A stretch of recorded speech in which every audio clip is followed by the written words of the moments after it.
Today is going to be awesome. This is we are not the first people to do this, but it is the first time to happen on this podcast. So tonight we are getting all of our friends together that can make it and we are doing a movie draft. So we've got some familiar faces to you. We've got some folks you should know from TikTok, but we're going to go around. So Dawson, kick us off. Who are you? Where can people find you? And go from there. Yeah, so I'm Dawson, otherwise known as Lunador. I do all sorts of movie reviews and I stream while talking about movies and playing games. I recently am back from a content sabbatical, but back to it. Lundor's been on. How many have we done now? Two or three? We've One of done them's going to two, come out soon. I know. yeah, two. Nice. Cool. All right. Our friend that we did the Sinners podcast with us, Faith, what's up? Hi. So I am Faith, but also known as Blood and Popcorn on TikTok and Instagram. And I do scary movie reviews. That's my passion. I love movies, but nine times out of 10, that's what I'm going to be watching. And so that's what I talk about. And I love it. Right on. And you guys should recognize Faith from our TikTok when she called the new Predator hot. He is. He is. All right, JoJo, one of our long-standing members of the podcast. Go ahead and introduce yourself. Hello, I'm Jordan. I've known Alex for a while, and I like popping in every now and again to talk about some movies that him and I have seen, or I have introduced Alex to, even, or after we've had time at the local Regal Theater and seen something new that released. Hey, do you want me to put it here? Return to Silent Hill fucking sucks. I'll throw it right there for you, buddy. You can find me, I have a YouTube, I have a Twitch. I don't use either of them very often. You might see me playing a game on Twitch at some point. And I'll shout out my brother too at the Nitro Turtle. All socials just to give him some love while we're at it. But thanks for having me again, buddy. There you go. Yeah, that's a nice plug for our next for an episode that's going to come out right before this one. We're going to review Return to Silent Hill, Mm-hmm. and so that's okay that you can talk smack about it because this comes out after that, so that's okay. Oh, you'll hear me say it there too. So we're in a time loop, folks. And then our newest member of the Real Friends family, Trevor. You can't see him right now, but you will soon. But Trevor, introduce yourself, pal. Hey everybody, I am Trevor. I'm from the Michael and Trevor Show, where we talk about all things movies. It's the Michael and Trevor Show on every social media. We've Twitter, YouTube, whatever, everything we got. Um, I love all movies. I met Alex and Jordan, I think 2 weeks ago at the Regal. We've been, talking over TikTok here, and I've seen everyone on TikTok, so it's pretty cool, like talking to you guys. I'm just excited to join a new crew and talk about movies. Right on. All right. Well, I already said it. Yeah, we're doing a movie draft. So how it's going to work is I have a six-sided die. Now there are only five of us, so if I roll the number five, we'll just roll it again. But we've all been assigned a number by my lovely assistant, my wife. I'll roll that dice, we'll figure out the draft order, and this is going to be a snake draft. So if you have the first pick in the first round, you have the last pick in the second round. So it'll go one through five, and then five through one in the second, and go back until we fill all of the categories. So, how it works, we have multiple categories.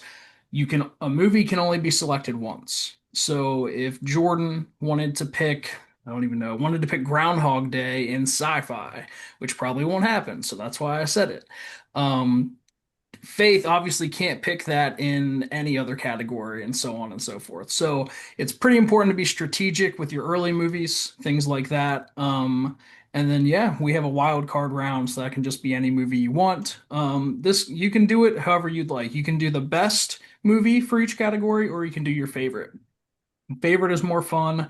So pick your movie, talk about it for a little bit. We have a ton of movies to get through, so I'm not going to spend too much time on each one. But just a couple facts you want. We'll have a little bit of time for the other people to talk, and then we'll go from there. Make sense to everybody? Believe so. Yes, sir. Sick. Okay, so your draft order. Going first is Trevor. So Trevor is going to be our first overall pick. And I'll just do the whole order before we start drafting. Sick. Number one. Woo! All right. Second is going to be Dawson. Yes, sir. Third is going to be myself. Two more. That's the same number I already rolled. All right. Then is Jordan. And so we're going to wrap up with Faith. So, Faith, you've got the turn. So you will have back-to-back picks every single time you're picking. Oh my gosh. Okay. No pressure. No pressure. All right, cool. Well, let's get the draft started. This is the Real Friends podcast.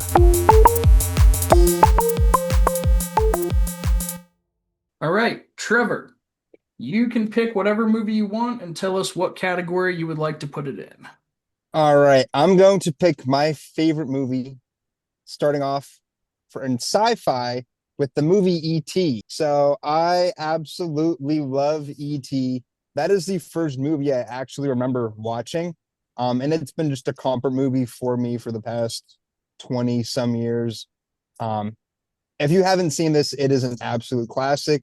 Steven Spielberg directed. It's just probably one of his best movies, in my opinion. And from a stacked director of Spielberg, that's kind of hard to say. But I don't, it's just everything is perfect about the film. You have action, you have a little bit of horror. There's some frightening scenes towards the end of the film. It's a it's just a great movie. I think it has every single genre like that's out there in a movie. Um, I just wish, it would be talked more about because I feel like a lot of younger people don't even know about this film. I was gonna say, I do feel like the fact that it's not talked about much with Disclosure Day coming out this summer, another, Spielberg alien blockbuster. I'm Mhm. assuming E.T. is going to get a second life in 2026. I am hoping. I think it's a perfect movie, and I don't know. I just love ET. So hopefully you guys love ET too. But yeah, that's going to be my sci-fi pick is ET. Faith shaking her head, not an I'm E.T. so fan, sorry. huh? No, I do not like ET. And I'll tell you why. I saw it when I was like 4 or 5, and it is terrifying. It was terrifying to me as a 4 or 5 year old. I was like, what is this? Like, this kid is hiding this thing. His mom's gonna find out. Then he gets like drunk. I was like, oh, that's not good. And then like the white chest at the end, like he was saying, and it's like a long running joke in my family. Anytime my mom sees ET on the TV, she'll take a picture and send it to me. But I'm sure it's a great movie. If you weren't, completely terrified of it as a child, I will. My son has never seen it. Oh, it's a terrifying movie. I have a distinct I have a great memory of the first time saw ET dressed up as a woman with the whole hat on, and he tears it off. I ran into the other room, Uh-huh. and after that, it's just I don't know. It's a lot of emotions in that film, and it's something that stuck with me forever. It definitely is freaky. Like I just watched it 2 weeks ago, and I'm like, wow, for a PG movie, this is a little much. I would agree with that. It was a I lot as a child. I absolutely love the irony is not lost on me that you have a horror I TikTok know. page and hate a movie because it's scary. And it's so funny because like I will watch way scary movies, but I think that since I was so little and it was just so terrifying, like maybe I should give it a second chance. But anytime I see anything ET, or like when we went to Universal, they were like, "Do you want to ride the ET ride?" And I was like, "That sounds terrible. That sounds frightening. I'd rather ride an upside down roller coaster and do crazy things than watch just a ton of ETs around me." I don't know. I just pictured Faith on the horror level of this being like E.T. E.T. is the worst movie I've ever seen. ET, It's the the scariest Yep. movie. scariest movie I've ever seen. Well, It's the scariest. ET is off the board. So Faith, you can't use it on horror. It So wasn't on my list anyways. So that's our first pick. All right. Starting off strong. Dawson, give us your pick. Yeah, so I'm gonna follow in Trevor's footsteps. Sci-fi. I just wanted to get this one in quick because it's such a special movie to me. Everything, Everywhere, All at Once. This Great movie, pick. everyone knows, anyone who knows me or follows my channel knows that I am a sucker for anything A24. So I remember when this movie first came out, um, I went to the Cinemark to see it because it was a Asian made movie. I forget the country. So it was only in certain theaters, like it didn't have a deal with every theater. Um, and I remember seeing it with my best friend and fucking sobbing like at the end of that movie. Like I remember like having to wait to drive home as being like the driver having to wait to drive home because I was like in tears from how great of a movie it is. And it's actually, I believe, in my top four letterboxd. So Wow. And it's a Best Picture winner, which that was pretty surprising the way it kind of cleaned house at the Oscars. I wasn't, that was definitely a different movie than the Oscars would usually be all about. So, yeah, great pick. First A24 movie, and we're two picks in, right on. All right, we're to the third pick. That is me. So my movie could probably go in a lot of different categories. I'm trying to be strategic with it, so I'm going to go with sequel. And I'm going to pick one of the greatest sequels that's ever been made, and it's come out recently. Give me Dune Part 2. I'm very happy yeah, to see that yeah. Faith, because I assumed this one will be on a lot of people's lists. Um, this movie's incredible. I had not seen the first Dune when it came out, and so I saw both of these on the same day when I went to see Dune Part 2, and it blew my mind. Um, Timothy Chalamet is just incredible. I'm really, really hoping he gets Best Actor this year for Marty Supreme. Taking the world by storm. And yeah, the third one comes out this year. I've heard in the books the third book gets really, really nuts, or I guess maybe it's the second book. I don't know. Whatever book this one is based on gets pretty crazy and not great. So I'm hoping that's not the case, but I am hoping that because it's set to release on the same day as Avengers Doomsday, that that changes and this comes out earlier in the fall. So it gets its flowers. But yeah, Doom Part 2. Does the reverse GTA 6 by just cutting it early. Yeah. All right. We have two more picks in the first round. So, Mr. Jordan, it's your pick. Uh, it's any of the categories, right? Just throwing it up. Whatever Okay. you want. Just make sure you tell us what category. That's all. I'm gonna start off the action slash adventure. I'm gonna throw that to John Wick for my favorite of mine. Biggest reason being the story. It is what it is. Oh no, I lost my wife. Oh no, I lost my dog. Now I'm on a revenge tour to do whatever. But where it shines is just the cinematography, the clever points of music that are played throughout all of the fight scenes, and just the fact that if you have a little bit of like background knowledge of it, how much effort Keanu Reeves has put into his character, and like he's trained in weaponry now. Like the man could be like the next assassin and nobody would blink an eye or even second guess it. The movie itself is just a very, very fun time. All of them are, but I absolutely adored the first one whenever I've seen it. And it's one of my favorites to put on my own personal projector, just with my own setup. It's such a good movie. Now, did you see Ballerina this year? I did not. I chose to not watch that. Uh, no particular reason. It's just one of those ones that, hey, when it comes to streaming, I'll see it. I'm sure it is now at the time of this recording, but it's wasn't something that I was too hyped about. Big reason being they just kind of shoehorn Keanu in, and I'm like, I don't really care if it was just directly about Ballerina. Uh, I might care, but the trailer, you just have Keanu Reeves there, and oh, is he going to be the one to stop her? Is there going to be some for Pac there? I could care less. Yeah, that's it's cool that you kind of have that impression because they literally just did reshoots afterwards because there wasn't enough Keanu in the movie and just threw him in. And you Gotcha. can feel that. You can feel very much that his storyline really meant nothing to the movie. Yeah, it's kind of a tough watch.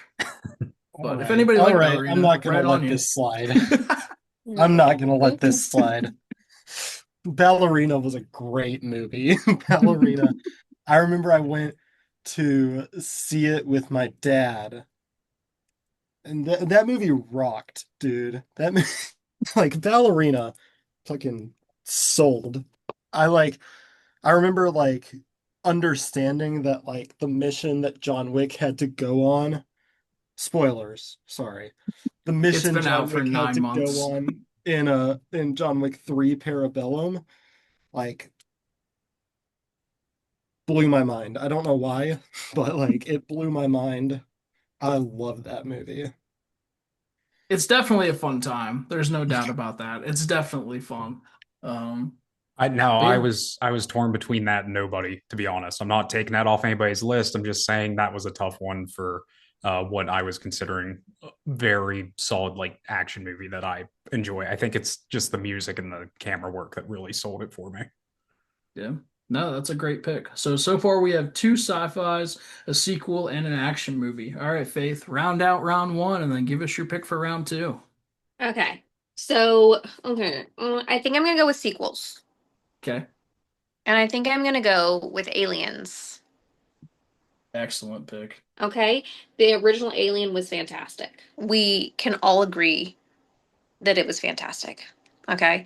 But second one, you have way more aliens. It's just cooler. It's just cooler. Like the first one is like, hey, I got one alien. Okay, well, that's nice. I don't know. Like I feel like went leaps and bounds, and it was just cooler. Script was better. Plot was better. I just really enjoyed it. And I thought that it's really hard for a sequel to hold up to an original or even be better than the original. And that's what I just feel. I feel like Sigourney Weaver is a badass. And I absolutely love that movie. And yeah, it was great. One of my That's my pick. favorite one of my favorite Letterboxd reviews I've ever seen is they reviewed both Alien and Aliens. And when they reviewed Alien, I think Dawson and I talked about this before. They put really, really great movie, but there should have been more aliens. There have been more aliens. And the Aliens review just said, "Holy shit." Yeah, that's what we wanted. They were like tiptoeing in the first. They're like, we don't know if it's gonna work. Let's just put one in there. Let's just And do a then onesie. And then it's like Aliens 2, they're like crawling out of the floors and ceilings. It's fantastic. Yeah. so Faith, have you ever played any of the Aliens I games? was just thinking about that. Have you ever No. played like Alien Isolation? No. Because I remember being a kid, um, and my parents didn't let me. They tried to set me straight. I wasn't allowed to watch R-rated movies or play M-rated games. So I had to steal everything from my dad. And I remember one time he brought home Alien Isolation and the scene where you're in like the air vent and the alien just the xenomorph just scoots across. Like I remember just shitting myself at like 12 years old. Like My favorite thing with that game is that the AI is meant to know where you're at the entire time, but they have the gameplay based that the alien plays dumb until you mess up, and then it yeah, knows where you're at. That's one of the coolest parts of it. yeah. Okay. So it's like Yeah. an older game. It's an older game. Xbox One, PS4 generation, I believe. Okay. Yeah, it was like 2020, it was like 2015. That's not bad. Okay, yeah. Then I could still play it because I play like You could Resident Evil and definitely Halo. you could Those are like definitely go back and play it and it would still be okay. like it would still be playable in the modern era. Do you guys remember the Aliens ride? Was it at Disney or Universal? This was a long time ago. If you ever went and they had like the aliens like jumping out at you. I No, can't say okay. it. No, but it sounds awesome. It Yeah, was that fantastic. I don't, sounds they got rid of bad. it because I was trying to explain it to my son and I could barely like I found a video on YouTube. It was like this grainy video taken on like a camcorder and I was like, you don't even know how scary this was. It was fantastic. You want to know fear? Play Alien Isolation in a VR headset. Now, that's scary. See, that would Oh, be good. it's Yeah. so scary. I Yeah. do I love sharks, so I went swimming with sharks on a VR headset and it was at night and I was like, I don't feel comfortable. Like I was started out like standing up and then I like ended up on the floor in like the Yeah. fetal position. I was like, I don't love it. Can't see everything. I don't love it. Right before we hop to round two, I just want to know Okay. Was anybody's movies taken off the board in the first round? Did anyone lose the movie they were planning on picking later? No. Mhm. Faith took my sci-fi. Aliens was my sci-fi Did pick. I take it? You did. I feel real good Well about done. it. I Well, don't feel well bad at done. all. Well done. Thank you, thank you. So let's see if you can take another one of mine. Round two starts now. Nothing would make me happier than to take one of your action and adventure, sir. Okay, this was a hard one for me because like this isn't something I typically watch a lot of. So I keep on thinking like, what do I watch? What did I watch when I was younger? And also like, what does my husband watch now? Because if it's on there, it's we're probably gonna watch it. I I have two that I like. It's two Keanu Reeves movies that I'm in between, but I'm gonna go with a good old fashioned 1990 something Speed. When was that? 95, Speed. 96. Yep. Oh, Speed. you took that from me. Did I take it? Yes. Oh, sucker. I love Speed. I don't know what else to tell you. This was a fantastic film. It was action packed. Like I remember sweating watching this movie. I was like, they're all gonna die. Everybody's gonna die. It was just brilliantly done. I love Keanu Reeves. And I feel like this is like one of his best performances. He was so young in this. Sandra Bullock were like chasing around stuff on a bus. I was like, yeah, this could totally happen. I love this movie. Alex, This, Fantastic. you're gonna start your TikTok with "I love speed." As Faith explains that, right? yes. Yeah. I Yeah. love Faith Speed. really loves Speed. Faith really I, loves Speed. That's I why she's just always in watched such a good this. mood.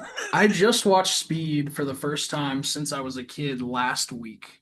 I Okay. watched it again for the first time, and dude, Keanu Reeves was on a roll back then. This might be on someone else's list, but like Speed and Point Break, like Hmm. Keanu Reeves was great. And then he had like the Bill and Ted movies, which I think are awesome, but it Mhm. kind of pigeonholed him a little bit. And then when he was in The Matrix, he was brought full back around to dude's a movie star. He's great. And I think this might be a hot take because I really don't like Sandra Bullock, but this is her best role she was ever in. By far the best role she's ever had. Yeah, she thought they actually killed a baby on set. It was great. What? Yeah, that when the bus hits Oh, the when it stroller, hits it, she yeah, thought it was. Oh, is that why that was a she real was really reaction. crying? Yeah, that was a real reaction. I did not know that. Oh my gosh. Keanu almost broke character when she started getting. He's like, oh man, it was fake. Yeah, It was a fake baby. It's There wasn't pretty anything in there. exploitive as a director, but like yeah. it's such a like the 90s was like from the 60s to the 90s was such a wild west of directors.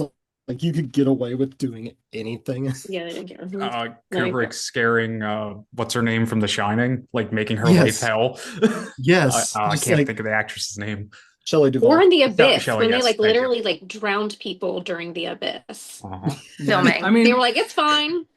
it still happened in the 2000s because Quentin Tarantino actually choked that lady in the Inglourious Mhm. Bastards scene. That So, doesn't that doesn't surprise me. That doesn't yeah. surprise me at Yeah, all. but we were, was it you, myself, Trevor, and Michael talking about that? No, he's just, Yep. yeah, he just, Quentin Tarantino, he makes good movies. Man, He crazy. he's got He some kinks.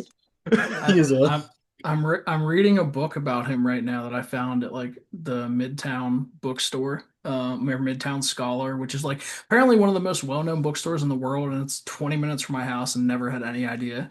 But I found a book that said it's all about Tarantino. I was like, sick. I picked it up. It came out after Pulp Fiction, so it's about two movies. Like, yeah. dude's about to release his 10th. But yeah, dude is such a freak. But Yeah. all right, way to start round two with a bang or an explosion. uh, God.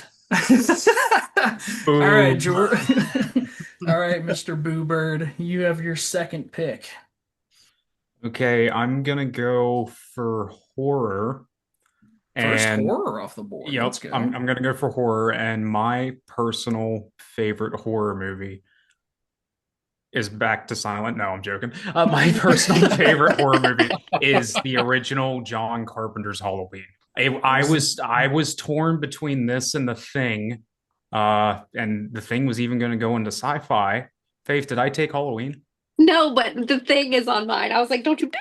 I was very it was going to be there or sci-fi, but I picked something else for sci-fi then. Um, You did steal Halloween from me. oh, Same. thank goodness. Same.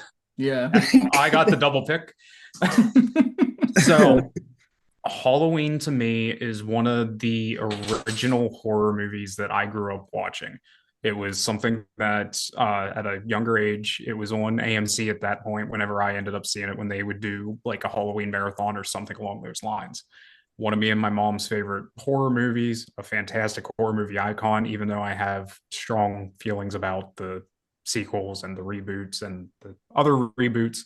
The original Boogeyman in the first movie just it's just a ghost. You don't know what he looks like up until the entire ending of the movie, and then you just truly see him in all of his all.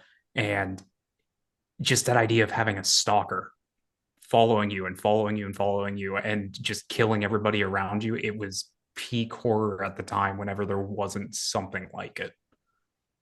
Not only is it peak horror, it has to be the greatest slasher that's ever been made. And it one of the only slashers ever with no blood? Like that was a huge John Carpenter thing. He's like, we're not putting any blood or gore in this movie. And it has to be the most iconic slasher film that's ever been made. At the point, I mean, if you want campy B horror movies, you have Friday the 13th, you have, Nightmare on Elm Street for slashy, and then Freddy being a Joker as it goes on. But yes, I agree with you. At the time, nothing else competed. It was just, it left people in awe. And even if it didn't sell, tickets back then at the best, just the legacy that it's made and the fact that people still remember it's like it. People still remember it. And now look, we have Welcome to Derry. I mean, it's iconic. It's a set piece of the time. Yeah, I love this pick. It was 100% going to be the pick I take directly after you. So I'm going to scramble here a little bit to take my second pick. So I'm going to change the mood entirely. Let's open up the comedy category. Ooh. And I've been trying to figure out which one I wanted to pick. I don't know if I want to go with my heart or go with my brain. Because my heart is one none of you are going to pick. My brain might be. Um, so I'm going to save my heart pick for wild card. I'm going to go with my brain, and I'm going to take Happy Gilmore in comedy. Sure. Has to be, if it's not Adam Sandler's best movie, I'm not sure which one is.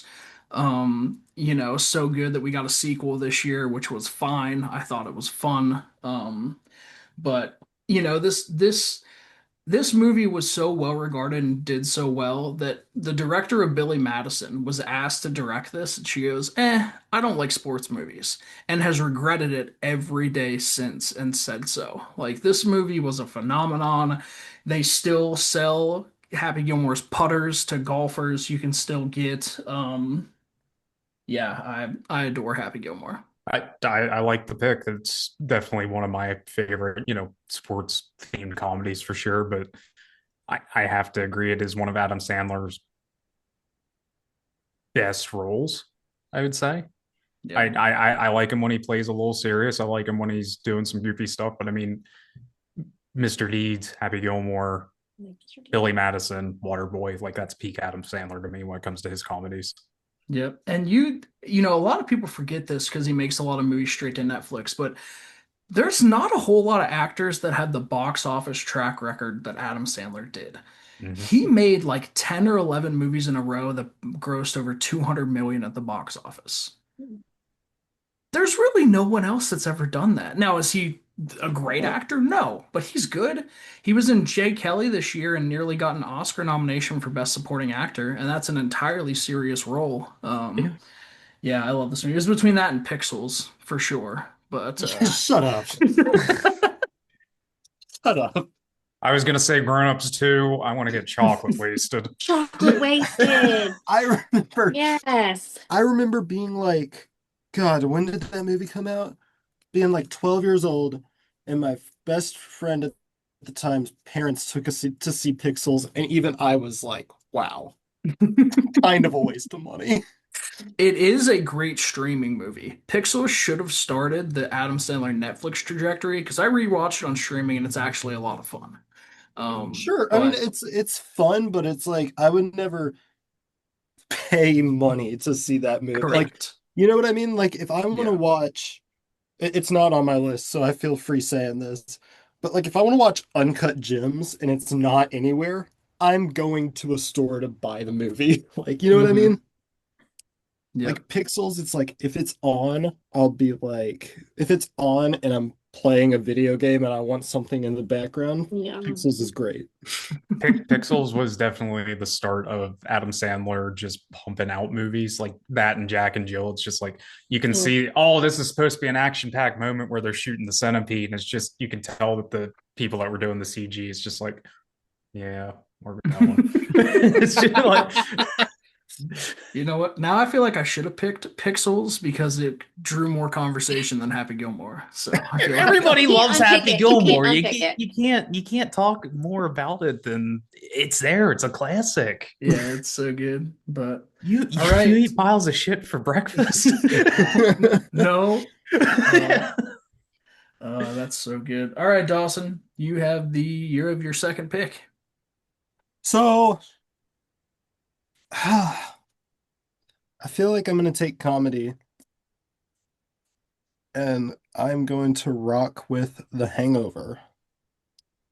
The Excellent. Hangover, I feel like is the epitome of like early 2000s to like early 2015 comedies.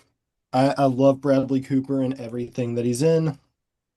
I remember for some reason my parents love this movie. Like it is their favorite comedy. And I remember in Texas where I live, we had this huge snowstorm, right? Like that tore it apart. And we had to watch something on the iPad. And I remember watching The Hangover on my dad's iPad with like the full family, like the full four-person family. You know what I mean? So like I have just that weird memory, but I'm such like an ADHD person that I have to, if I'm playing a video game, I have to have something on in the background. And The Hangover is both my favorite comedy and also something where you don't have to pay attention Yeah. to it to understand what's going on. Like you know that he's at the wedding chapel, like that's a piece, right? He's at the hospital, that's a piece. Like it's just you're listening to these one-off like for instance, my favorite joke from that movie is like the asking the doctor where their friend is, and he's like, yeah, it's on the corner of get a fucking map.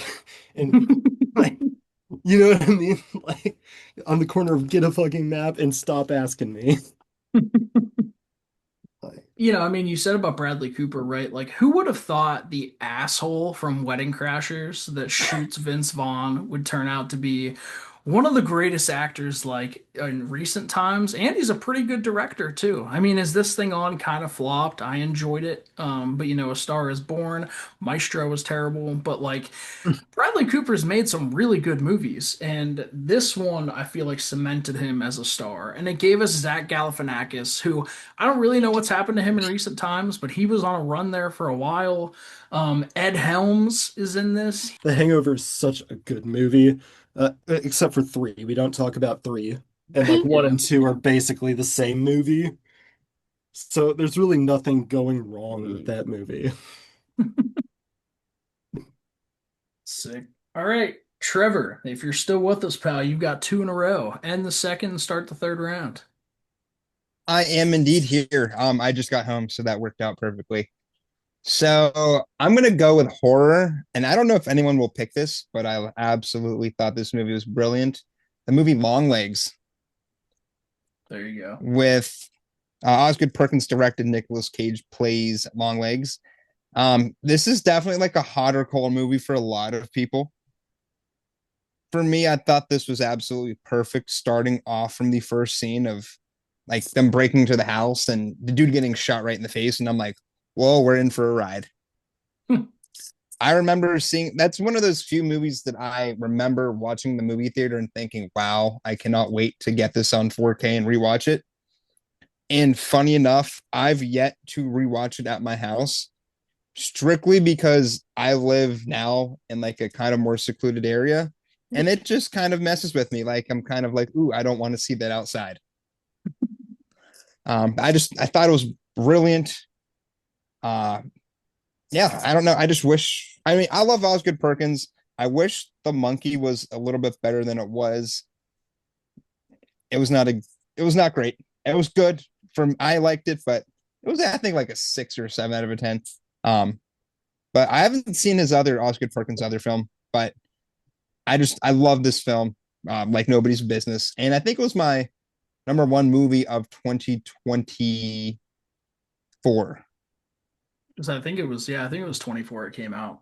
When Yeah. when I saw this movie advertised, I was convinced this was another Nicolas Cage taking a paycheck movie. Hmm. And I still haven't seen it, but in talking to everyone that has and how much they love it, I really got to check it out. Oh, you. Well, I don't know. Check it out. You might love it. You might hate it. Sure. Yeah, I So it's mean, worth a shot. I enjoyed The Monkey. I know it was pretty hated. I had fun with it. Osgood Perkins, like you said, he's kind of a take it or leave it dude. Like he was, an actor for a long time. He made a movie Keeper last year that I also haven't seen. Mhm. But yeah, I had fun with The Monkey. If the way we look at The Monkey, and it was one of the first movies we reviewed on the podcast, if you look at it as another Final Destination movie, it could have fit in that franchise. Um, Absolutely. I'm very glad we got Final Destination Bloodlines though, because that was really, really good, shockingly. Hmm. But yeah, I Yeah. like the monkey. The monkey was really good. So I think we talked about the monkey and I watched it and I remember talking to you, Alex, and I was like, I just don't know. And you were like, you should watch it again. And I watched it again. And I was like, okay, I like it. I That's really what I, enjoyed it. So yep. I was like, okay, I'm gonna go in and be like, hey, this is what it is. Hmm. And it was actually darkly funny. Oh yeah. And I appreciated that. I was like, okay, this is hilarious. Like this is a film that's not taking itself seriously at all. Hmm. Because at first I was like, oh no, this is corny. And then I was like, okay, I get it. I understand what we were going for. I had my mindset on something completely different the first time I watched it. And after the second time, I really enjoyed it. Yep. And So, yeah. we recently talked to a director of a found footage horror movie, and he had talked about how in his trailer he put it off as a super dark horror movie, right? And the monkey kind of did that. There were kind of comedic aspects to the trailer, but it was put off as like, you see the monkey, you're gonna die, right? Mhm. When you then go back and look at it as a horror comedy, like when you watch something like it again, it gets better. So I feel like trailers should kind of give you a sense of the theme of the movie instead of giving you content so you can have a better mindset going into it. Because you don't need to know anything about the movie, you just need to know how the movie's going to make you feel. And that should help it. So, but yeah, Monkey wasn't even your pick, it was Longlegs. So that concludes round two. Let's get to round three. You have your first pick, Trevor. I'm gonna go to the 2020s film, Hmm. and this is going to be the movie Jordan Peele directed. Nope. Get out of here. I absolutely love this film. And I think not like Alex and I talked about this whenever I think was it on a podcast. I just have a thing for alien films. I think that's really what it is, thanks to ET. So thank you for that. I don't think that Jordan Peele has missed at all in anything, even including the Monkey Paw production stuff. Hot take, him was actually not that bad. I liked him. Hmm. That I might, really liked it. Yeah, I know it's a hot take. That's I a hated TikTok that clip right movie. there. Yeah, I absolutely despised everything about that movie. So I love that you said No, that. I did. I hated it. it was beautifully done. The imagery was amazing. Like I Mm-hmm. loved, like it felt real in the realest way that it could feel. And then the Wayans, like I always grew up with him like in very comedic roles. Sure. And watching him in that role was just fantastic. Once again, I know zero about football. I know that, you know, Travis Kelce, Taylor Swift. That's it. That's all I got. That's it. You guys know that, right? That's it. Couldn't tell you what a down is. Don't know what it is. But I actually really enjoyed it. I was like, man, do people actually do that? Like people take it very seriously and yeah, it was cool. Yeah, He's hilarious. I would not be surprised if stuff like that actually happens.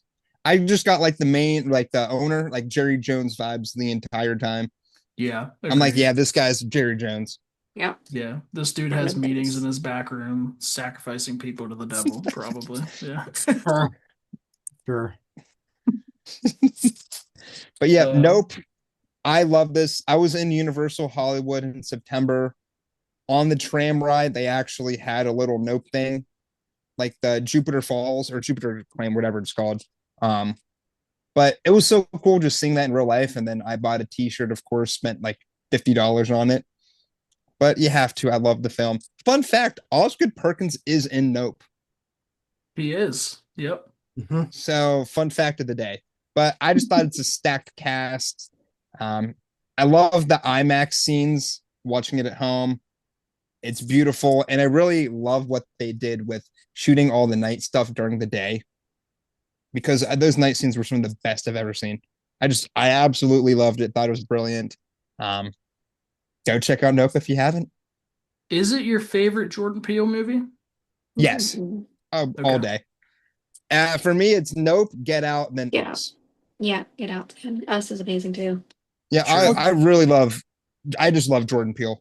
Yeah, he's really good. He's fantastic. I feel like his horror, his take on horror is just completely different, Mhm. and I absolutely love watching it. Okay, can I ask you something? Yeah, So, what would you, on a scale of 1 to 10, give us? I'd probably give Us. I think I'd say an 8. So, yes, so I my go through on Jordan Peele is Nope, Get Out, and then Us, like you. But my partner gives Us a 10 out of 10 and then goes all the way down to an 8 for Get Out. Wow. Yeah, so it's definitely different. But like I always think that I don't like Us more than I don't like Us. You know what I mean? Like Uh-huh. I feel like I give Us a hard time. And then anytime that it's on the TV, I'm like, this is very well done. This is a Jordan Peele production. So I don't know if it's similar for you guys, but I think for me, it was tough to give us a really good score coming out of Get Out because I thought Get Out was near perfection. Well, one thing people don't talk about is like the score for Nope. Hmm. Nobody talks about the score for Nope. No one talks about the soundtrack that has like Exuma the Obia Man, like whenever they're trying to, and just like my dad, I'm trying not to go too far out, but one of my dad's favorite movies is Argo, and he always says at that end movie, once you get to the airport, like it's like he makes everyone use the restroom. He makes everyone like, because we're not pausing the movie at all during this. Like you could put a lump of coal up your ass and get a diamond.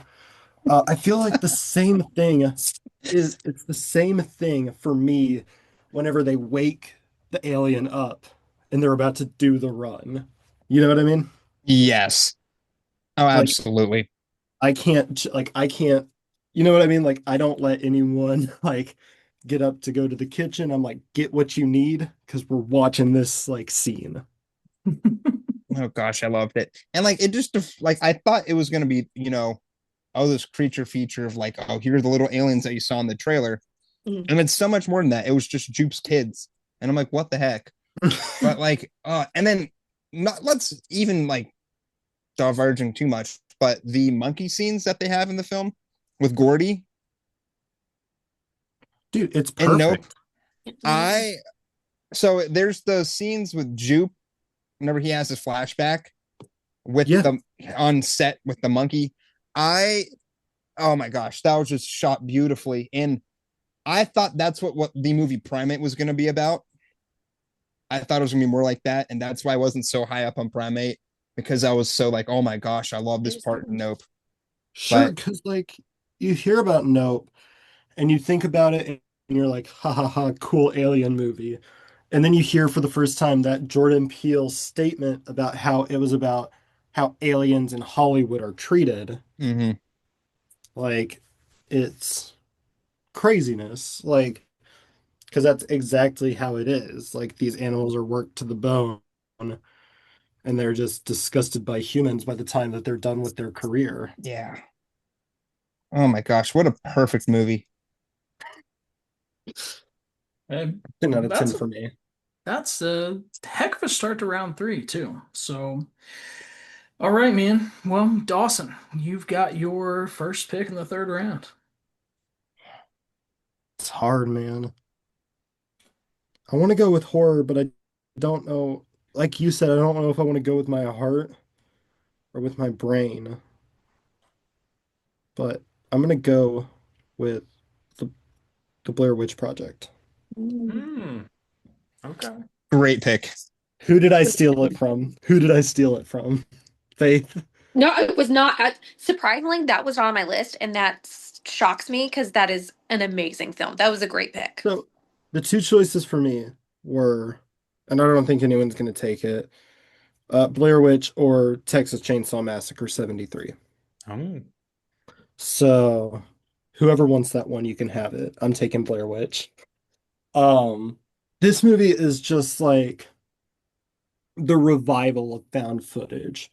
So you have the first found footage movie being like Cannibal Holocaust, um, to which people legitimately didn't know that it was found footage, Mhm. and they had to get the director and the actors that died in the movie to like testify for this director to say that it was just a movie. Um, and then it kind of died down for a little bit. Obviously, there was stuff like Faces of Death in the 80s, which is more of like gross out found footage than like regular movies or films. Coming back to the Blair Witch Saga, which made people, or Blair Witch Project, which made people think that it was real because it had a website.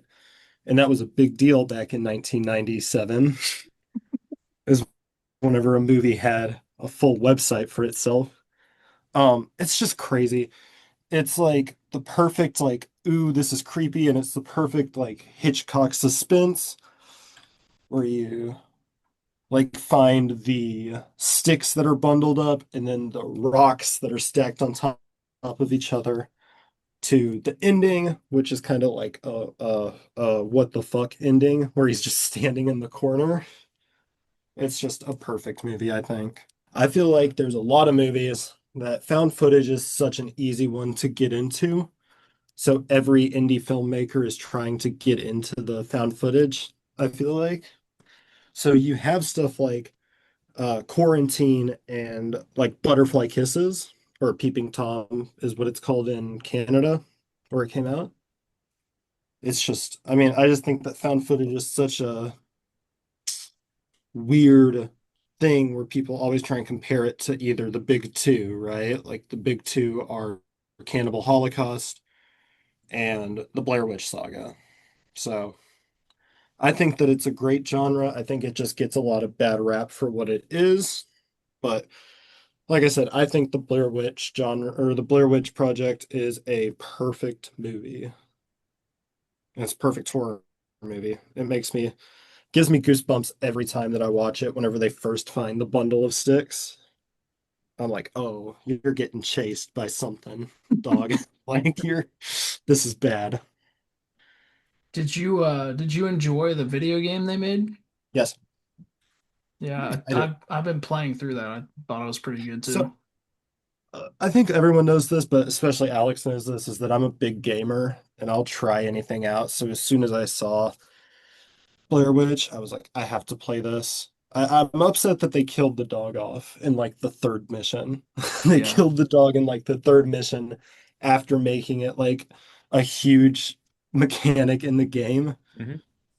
Like it's just craziness. But I love the Blair Witch. I love anything about Blair Witch except for Saga, which came out in 2016. That was not good, but I love the idea of it. I really like the sequel that they like, not the sequel, but like the remake, kind of in a way. Reboot? No, I didn't R- care for it. Okay. I actually kind of liked it. It was a different spin, but it wasn't as bad as I thought going into it. Sure. I don't think but it's like, why would you do that? You know what I Yeah, mean? it Like, defeats the whole purpose of what the Blair Witch makes it more supernatural. Right. It's like whenever you see the first movie, it's like by the first time you don't know what's going on when they find that bundle of sticks. You don't know if it's someone chasing them, you don't know if it's supernatural. And then you find the stacks of rocks and you're like, oh shit, this is not going to end well for anyone in this Yeah. movie. And And then then you that have the 15-minute map argument, which I love so much. Anytime I watch that movie, I have to like highlight that they argue for the map over the map for like 8 minutes of movie. Like craziness. Why'd they do it? Money. Well, yeah. Oh, we can nostalgia bait. Let's get money. And then we have it, chapter one, chapter two, the Halloween reboots. We have the Blair Witch reboot. It's money. This is Yeah. true. All right. Well, I feel like the horror category is kind of getting decimated, and I know you said no one was going to take it, Dawson, but it's been my number one pick, and I'm taking it. Texas Chainsaw Massacre. I love this movie. I think that it it is obviously it spawned a franchise, right? And the other movies are pretty good, but this one just blows me away. Um, the Imminent Doom, the dude in the wheelchair that you're like, oh God, what's gonna happen to this guy? Like when people are going to the house, the iconic shot of the girl walking into the house later in the movie, like it has to be my favorite horror movie. It has to. And I don't know if I liked any of the other ones as much. Some of the remakes are fun. I'm one of the few people that love the one they made for Netflix. I thought that was a lot of fun. Yeah, Leatherface is a badass. The ending of that movie with him just swinging the chainsaw in the middle of the street is such an iconic shot. Uh, yeah, Texas Chainsaw Massacre. I had to take it, and I'm really glad you decided to not go with it, Dawson, and I could take it. I'm very happy about that. Sure. Yeah. I think TCM 73, I think I wanted to take it with my heart, but I think for me, it's almost like I heard Wendigoon say it once that like the Blair Witch is like the thinking man's horror story. Like, um, but yeah, I mean, I'm not upset that anyone else has that. Obviously, I gave it up, but like 73 was such an exploitive movie. Like, it is such like a the fact that they filmed the indoor scene or like the dinner scene for like six, like it was like something crazy. They filmed it for like 26 hours in a hot fucking Crazy. thing, like in a hot fucking warehouse. And the guy who played Leatherface, it was real dog leather, and he almost died of a heat stroke. What did you say, man? The 60s to the 2000s were the Wild West. Yeah, Like, it's just you could do whatever you wanted as a director. Like directors at the time, the reason that there were no names in that movie is because it was porn stars. hmm Sorry if we don't want to go that far in the movie, but like it was Oh, that's where a lot of the like canon films was very big for making B action movies and stuff like that, in like the 70s, 80s, whatnot. And a lot of those unknown names at one point or another, quite a few of them were porn stars because it's yeah, I cheap. mean It's cheap to hire. these 70s directors and everything, especially stuff like I had talked like Cannibal Holocaust, 73 Chainsaw Massacre, Halloween, all of them are porn stars that were taken in because they were cheap to hire and they knew how to act. Somebody's got to show boob. I mean, seriously, like that's something that happens. Yeah, Someone's got to show uh, boob. I mean, yeah. there's got to be a right price for it somewhere. exactly. So Sure. I wonder the what. Yeah. Yeah, I was gonna say if someone wants to sponsor the podcast, if I show boob, I'll show boob. Like it's If I'll fine. show, yeah, exactly. hey, Dude, Friendz goes, I'll show I'll boob. Venmo you right now, buddy. dude, I'll show boob. I'll show boob. Wow. Let's get this thing sponsored. Yeah. That's On commitment. that note, Jordan, it is your pick. Okay, I'm gonna jump into my comedy pick, and my comedy pick is Hot Fuzz, the buddy cop Jordan. movie of Edgar Wright, Simon Pegg, and Nick Frost. And I this was it was a hard one to pick because there are quite a few comedies that I hold dear to my heart, but excuse me, Hot Fuzz just does everything right for me whenever it comes to it's very self-aware, it's very well shot, and you can follow the plot to just every plot point. You don't know what's going to happen at the end the first time you're watching it, and it just goes completely into left field, and you're like, no shit, that's what's going on. It's a creepy cult. Oh, that's awesome. And then you get the action scene at the end, and all of the like just the action scenes are so well shot. The squibs, you don't get enough practical effects anymore. And I'm a Mm. big lover of practical effects, just using squibs, using the sparks, and just it's really freaking good. And you have a pretty, I don't know them all, but you got a pretty solid cast of people: Simon Pegg, Nick Frost, shoot, Martin Freeman makes an appearance in there at one point. You just a lot of well-known British actors, and it is just such a wonderful ride. Very clever. It takes many a tropes from other buddy cop movies or other, you know, action cop type movies and does all of the stereotypes of those so well. Something as monotonous as writing paperwork gets its own like blur screen action effects, and it's just one of my me and my wife's favorite movies. Like she loves Hot Fuzz. It's the greater good. Dude, I feel like people like to shit on British comedy. People like to shit on British comedy, and it's like Because it's I feel dry, like but it's good dry. But it's like some people don't understand that though, but it is hilarious. it's Yeah. like a slow burn. People like in America especially want their comedy to like punch them in the I face. need a laugh track. I need this. I need that. I I need need Kim Jong to show his dick in The Hangover 3 for me to laugh. That's the I only way I'm gonna buy it. I That's need the all. studio audience to laugh when Sheldon says bazinga. Like it just there's it's what it is, but Exactly. But if you watch like Hugh Laurie in that like sketch show that he had, that's hilarious. anything It's Monty Python, it's a Monty slow Python. burn, and yeah, it is peak comedy because it doesn't have to punch you in the face with okay, here's the joke, here's the punchline. sure. It builds up and it builds, or it's just something dark and stupid too. I love British dark humor. Like that is freaking awesome. Like it's such a good laugh.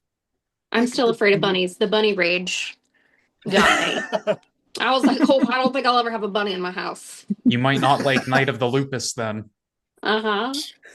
Speaking of Hugh Laurie, I just wanted to say it. House is top notch. I Mm-hmm. love that show. House is very I'll good. watch that show no matter what. Like if I go to somewhere who has like cable, we don't have cable TV. We're young college students. Like we have streaming services. Like and it's fine. It's fine. We go into debt for that so I can watch movies. But um like if I go to someone's house, like my grandma's house, and House is on the TV, I'm not getting anything done. We're watching House. Oh, that was me with my great grandmother. It was like, you know, oh, she has the Waltons on, she has Little House on the Prairie. It's like that's what she's watching. I, I'm sucked in. I fucking love these shows. It's like I could binge House on Amazon Prime, but it's on TV, so it's Uh-huh. one of those things where That's it's like, exactly it. gotta watch it. Gotta watch it. And Jordan, you know how I feel about this pick, man. You know this was going to be my pick for something. I didn't know what category, but it was going to find its way because I was wondering. the Cornetto trilogy is peak Hmm. TV. Shaun of the Dead, incredible. So good. Hot Yeah. Fuzz, incredible. The Uh-huh. World's End is pretty good. I did hear recently that Edgar Wright, Simon Pegg, and Nick Frost are getting back together for another movie, and I could not be more excited. I don't care what it costs. I don't care if it's only playing in one theater in the middle of Manchester, England. I'm going. Right. I adore these men. I would do Yeah. anything for these dudes. So Show boob. great, great. You So would show boob. I will show Show boob. But Edgar Sorry, Wright as a Pierre. director overall, It's funny. one some of the best movies I've seen when he's behind the camera. Oh, It's yeah, great. dude. But I was gonna list them, but we'll probably have people picking them later, so I'm not gonna do that. But yeah, Edgar Wright's great. All right, Faith, two back to back. Okay. I'm gonna go ahead and do horror because I don't know. Somebody almost took it earlier. Favorite horror movie of all time, The Thing. hands down, the original from the 80s.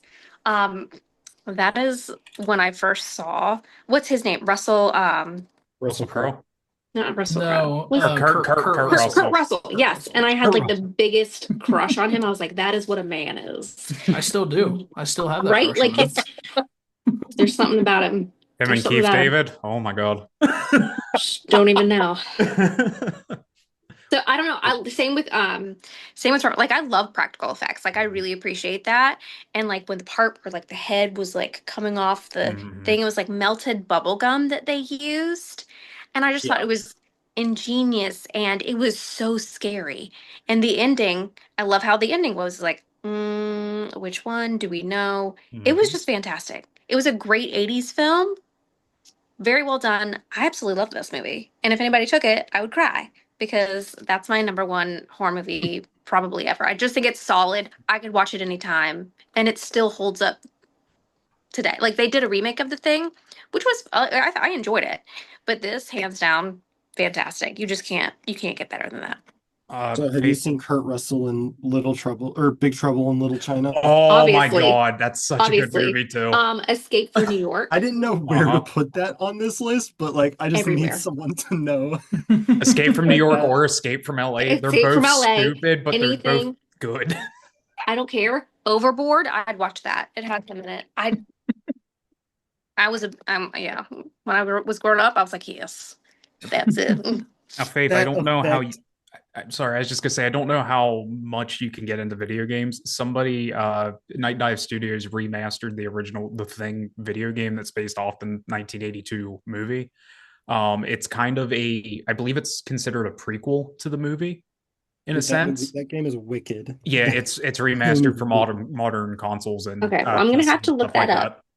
because like I said, we have the only kind of thing that we have is a Xbox. It should be on that.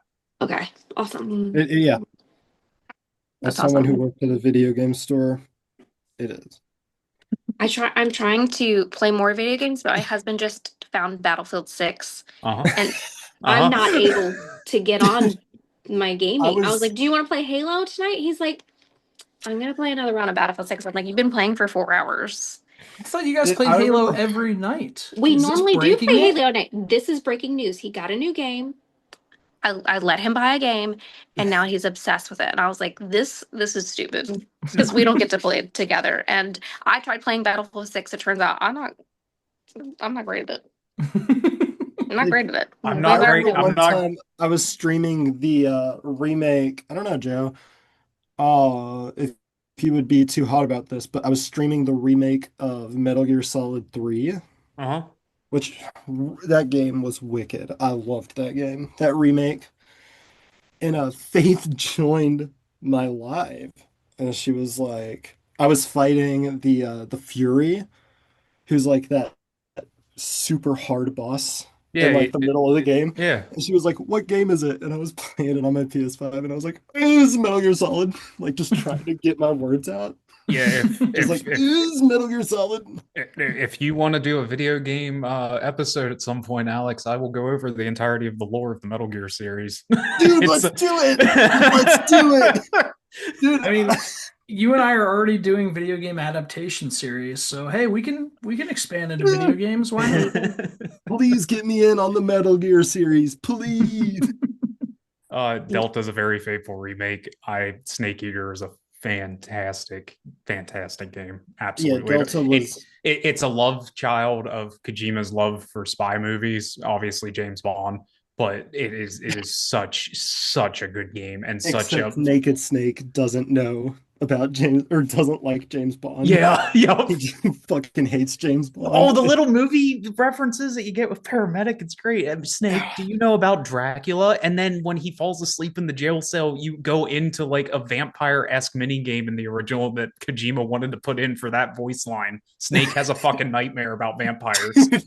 I just my favorite like little detail about MGS3 is whenever you're saving your game and paramedics like, what did you think of No Time or what is it? What did you think of From Russia with Love? He's like, I don't like spy movies like that. It's nothing. And then the colonel drops in on the call and he's like, you don't like James Yo, Bond? because the Colonel's Russian or English. We are 100% clipping this and making it our preview for a video game series. Dude, I fucking adore Metal Gear Solid. It is Whatever such you a do, good please series. let me in on the Metal Gear Solid episode with the three I of love us. that I love that we got here talking about the thing. I Right, really Yes, like I don't like really love we went we went yes. we went everywhere. But you do have a second pick, Faith. So Okay. where are you headed with that? I'm gonna go with 2020's film. Okay. This one was hard for me, and I'm not sure why. This one's really hard, but I'm gonna go for the original Dune. Dune 1. Not All the right. original, like the made for TV. Um, I don't know. I just thought it was really well done. I watched the original. It was a made for TV movie, I want to say. Or did I just The watch it a lot on TV? the very original or the 2020s one? The 2020s one, but I'm saying like I watched the original one as well. So Oh. this is yeah. Was Sorry. it with Patrick Bateman or James No, Bateman? I What can't was that remember. guy's name from Twins I, Peak? he was from Twins Peak and he was on Sex in the City too. But yes, I don't remember his name. But It was a David Lynch film though, wasn't it? Yeah, yeah, The Lynch made 1984 that. Dune. Hmm. but this one, the 2021 was done so well. I don't love it as much as my husband loves it. He told me that, we were talking the other day. I was like, "Hey, what are you looking forward most in the future? Like, I can't wait to see Liam grow up." Da da da. Da. And he was like, "I really just want to live to see Dune 3." I said, "Oh, okay." So the amount of times, at least, yeah, Dune 3 is just. I was like, "That's so romantic," but Why I've do you seen hide him from us? Why are you Oh my hiding him? gosh. Get He's him not on a hiding. He doesn't like social podcast. media. He doesn't like social media. You will never like I had one friend who because he was getting his master's. I met a girl and we were friends and she's like, "I've never seen your husband. I've never met him. I don't think he exists." And I was like, "He's real. I swear. He's really cool. He's really hot." Like he just doesn't love social media. Like he has an X account and it's just like a random name. I think it's McShatpants, actually. So if you want to go follow McShatpants, that's him. So, anyways, Dune, the Dune from 2020. I have seen that so many times. Such a good movie. Such a good movie. Like I said, I love it. I don't love it to watch it every weekend like my husband does. Um, but it's absolutely fantastic. So well done. Great pick. We officially have no more Dunes that we can pick No unless you more want to pick the Dunes. David Lynch one. But yeah, no more Dunes. No more Dunes. No more Dunes. All right, we are in, what is this, the fourth round? So Jordan, you've got your fourth pick. My wild card film is Dune from 1984. It is not. No, it's not. It's not. I was It's like, not. he's no. You damn Um, liar. my wild card film is because it couldn't take comedy. It's Shaun of the Dead. I I had hate to you. I I had to hate That's a grab good you one. it. so much. I had to grab it. Much like Hot Fuzz, as a wee Jordan, It's a whenever wee my joint. when my parents paid for DirecTV, they're what hey, your husband is good looking. Oh my God, he is good looking. That was funny. um and when my parents paid for DirecTV, I first was exposed to Shaun the Dead probably, on a school night, 9, 10 o'clock in the evening. It showed up on like HBO or Cinemax or something like that at the time. Absolutely terrified me. Absolutely loved it. And the scene that terrified me that still sticks to me is when David gets his intestines ripped out of him. Oh, Yeah, that fucked with me as a young fella. But I'm 29 now for context. I probably saw this movie when I was like 12, 13 years old and like, middle school. Um all that being said, again, Edgar Wright, Simon Pegg, Nick Frost, they do not miss when it comes to this. Whenever that trio's together, the films are just they're hilarious in their own ways. The stories are coherent. It knows what it wants to do. And it has taken every genre that they've done and it's just been fantastic. You have horror slash comedy, you have buddy cop action movie comedy, and you have sci-fi comedy. And I will tell you, The World's End is not my sci-fi pick. Thank God. Thought I wasn't Obviously, getting your sci-fi any pick Edgar is Wright. Paul. but when it comes down to it, it is probably one of, if now I will say it's one of, because I have a very soft spot for George Romero's Night of the Living Dead, Day of the Dead, etc.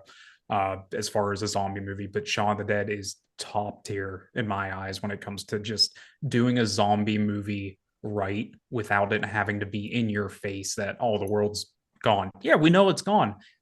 What are they doing? They're making the best of it. It's so fucking good. Would you go to a pub though? Like if the world was in, you're like, yeah, let's go to a pub. Oh fuck yeah.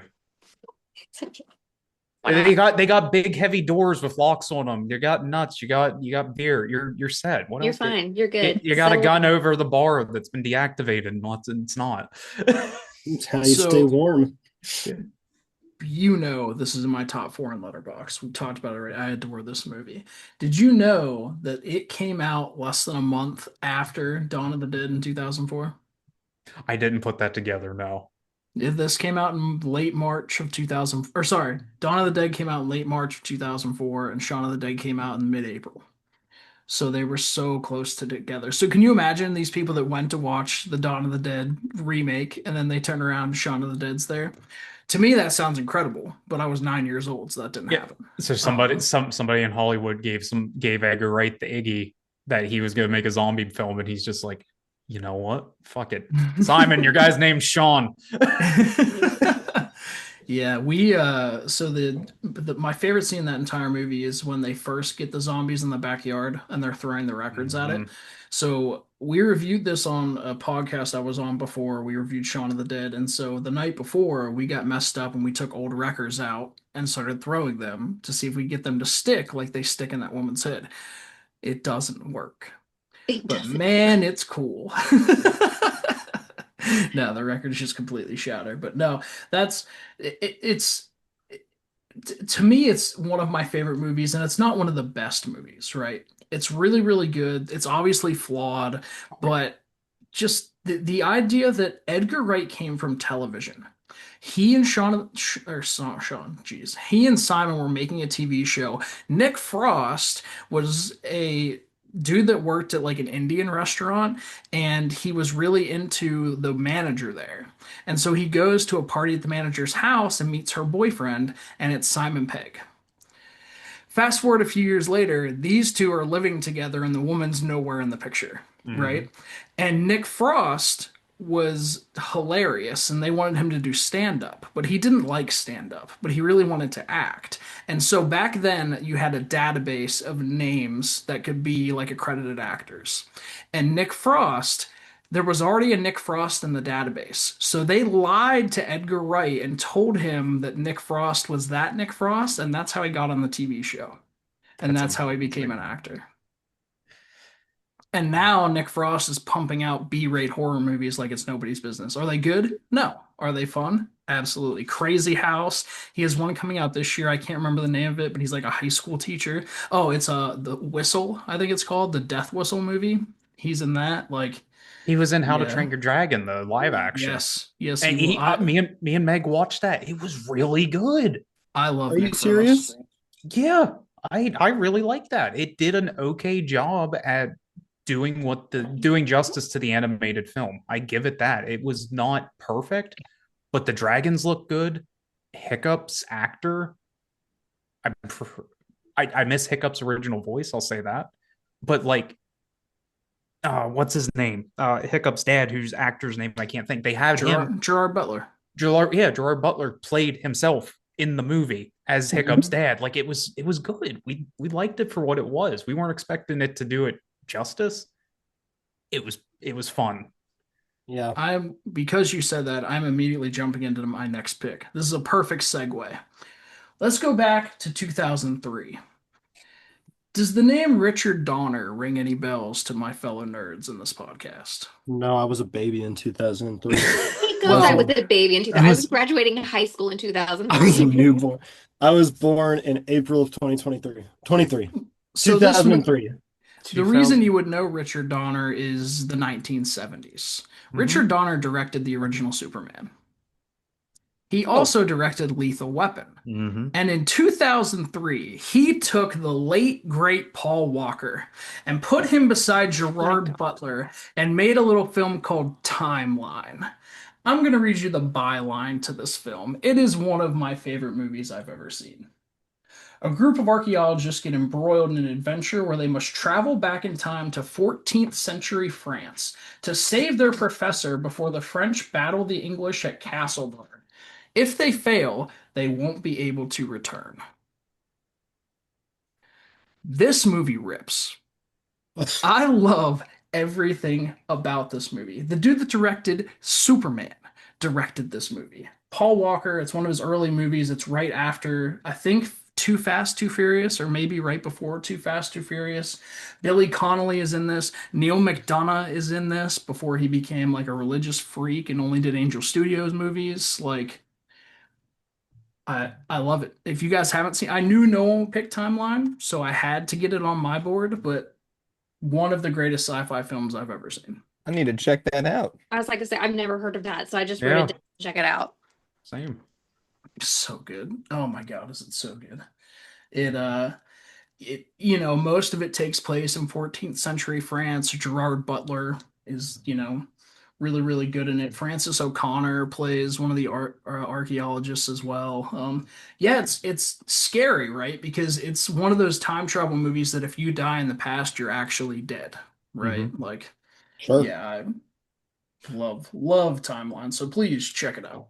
There you go. But all right, Dawson, it is to you, my friend. Sorry you can't get Timeline on your board, but I'm so upset. And I was gonna say Paul too. Paul with Simon Pegg. No, I'm joking. So I have two movies in Wild Card, and I'm just gonna throw them both out, and I'm gonna pick one. I know which one I'm gonna pick, but I'm just gonna give a shout out to my boy Robert Pattinson. He doesn't know who I am. Boys from way back, though. He's my favorite actor, Robert Pattinson. Good time. Alex and I have done a podcast on it. Google AI for some reason knows that we hate the main character. that's Do you amazing. do you remember that? I So don't. you released the podcast of Good Time, right? And I was looking through it and I was just bullshitting in YouTube, bored at work or whatever. And in the description where the Google AI gives like a minor description of it, Google AI is like, the two toasts discuss how much they hate Connie, the main character. Like, Yeah, he's a piece of shit. it just that podcast, if you ever want to watch it, is just like an hour and a half of us talking shit about Robert Pattinson's character. Um, but I want to go with Wild Card. I feel like Wild Card is a way to go into our favorite movies. I feel like that was kind of the reason why it was put there. So I'm Mhm. going to put Fight Club, Ooh, that's a good one. 1999. It is my That's a good favorite one. movie of all time. I've seen it probably 30 times. I know it. I know the script head to tail. I feel like it made it so Brad Pitt is my favorite actor now. I love him in everything. I love him in Hmm. Bullet Train, which is what Hmm. is something else. That's a great underrated film, Bullet Train. Bullet Oh, Train. it's so Shut good. up. It's another pick. It's one of my picks. Don't take it. I won't. Don't worry. Hey, Don't take you're it. coming on the snake loop. I won't take it. I promise. But he's my favorite actor. Tyler Durden, I feel like is such a good character, as well as the narrator, who's played by Edward Norton. Um, it's Have you just ever so read the book? I have. I It's not as adore it. good. You It's know the not guy, I forget how to say his name. It's like Chuck P has Chuck said. Palahniuk or something like that. Yeah. So he has said that the movie adaptation is better than his book. Hmm. He's gone on record as saying that. I mean, David Fincher is just one of our great directors. And I'm it's kind of just mad he's partnered with Netflix now because like he was pumping out some great stuff. But the only reason I brought up the book is the first chapter of the book for people that haven't read it is just telling you word for word how to make a bomb. yeah, Like it's the crazy. entire So first chapter. I have some things to say about this, right? It's my wild card. I think we get to say a little bit more about wild card stuff. Um, First of all, it is just like so in the movie they had to make up fake bomb recipes just in case someone would try and make a bomb. You know somebody would. So they did that, right? And then like I just Fight Club, I could talk for days about it. But like I feel like the problem with the book is that it's such an easy story to make as a movie. Hmm. Like the book, you have to go a little bit more into it, but like in the movie, for anyone who hasn't seen it, cut off for a few minutes. Alex will put a time card. Um, we, like the flashing of Tyler Durden in his eyes and stuff. All of that can allude to every time you rewatch the movie, there's one more hint about the plot twist. Yeah, it's a great movie. It's Really up good there movie. for me. Yeah, It's my favorite movie of all time. sweet. All right. To end our fourth round, Trevor, you're up, and then you start our fifth. Okay, this is a I'm gonna do comedy pick, Okay. and this is definitely a dark comedy satire film. I'm not sure if anyone's heard about this. Sorry to bother you. Oh, great movie. This is such a unique film. I love Lakeith Stanfield. This is so Lakeith Stanfield, Tessa Thompson, Terry Crews. You have Danny Glover, Stephen Young, Army Hammer plays, which is so funny. Like looking back to like that film and what Army Hammer has allegedly done, it's like Hmm. wow, that's perfectly cast. But it's just so great. Like it seemed like a normal movie. And then there's little things you're like, oh, okay, that's weird. And then you get to the end with those equestrian people. You're like, whoa, what? Like I saw that was the most left field, like out of the ballpark in the parking lot left field thing I've ever seen in my life. It's a fun film. It's bizarre. And I was like, really, this is such a weird pick for comedy, but I'm thinking about back to like comedy films. There's not many that I absolutely love. Sure. Like I was debating between like Mr. Bean's Holiday and like um which is a weird film, but Tropic Thunder, I love that. That The could have good been one. there. I love that. But Sorry to Bother You is just so unique. And it's a funny film, dark comedy. It has to be on my list, and it's another film that a lot of people have not seen and they need to check it out. Yep, I'm with you. That's a great pick.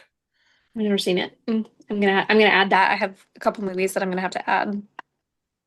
Yeah, just I don't want to spoil too much, but just like give it time and it will be worth it at the end. Okay.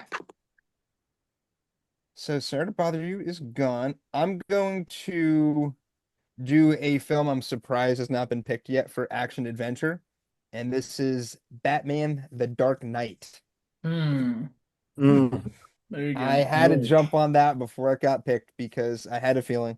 Um, Heath Ledger's Joker, phenomenal.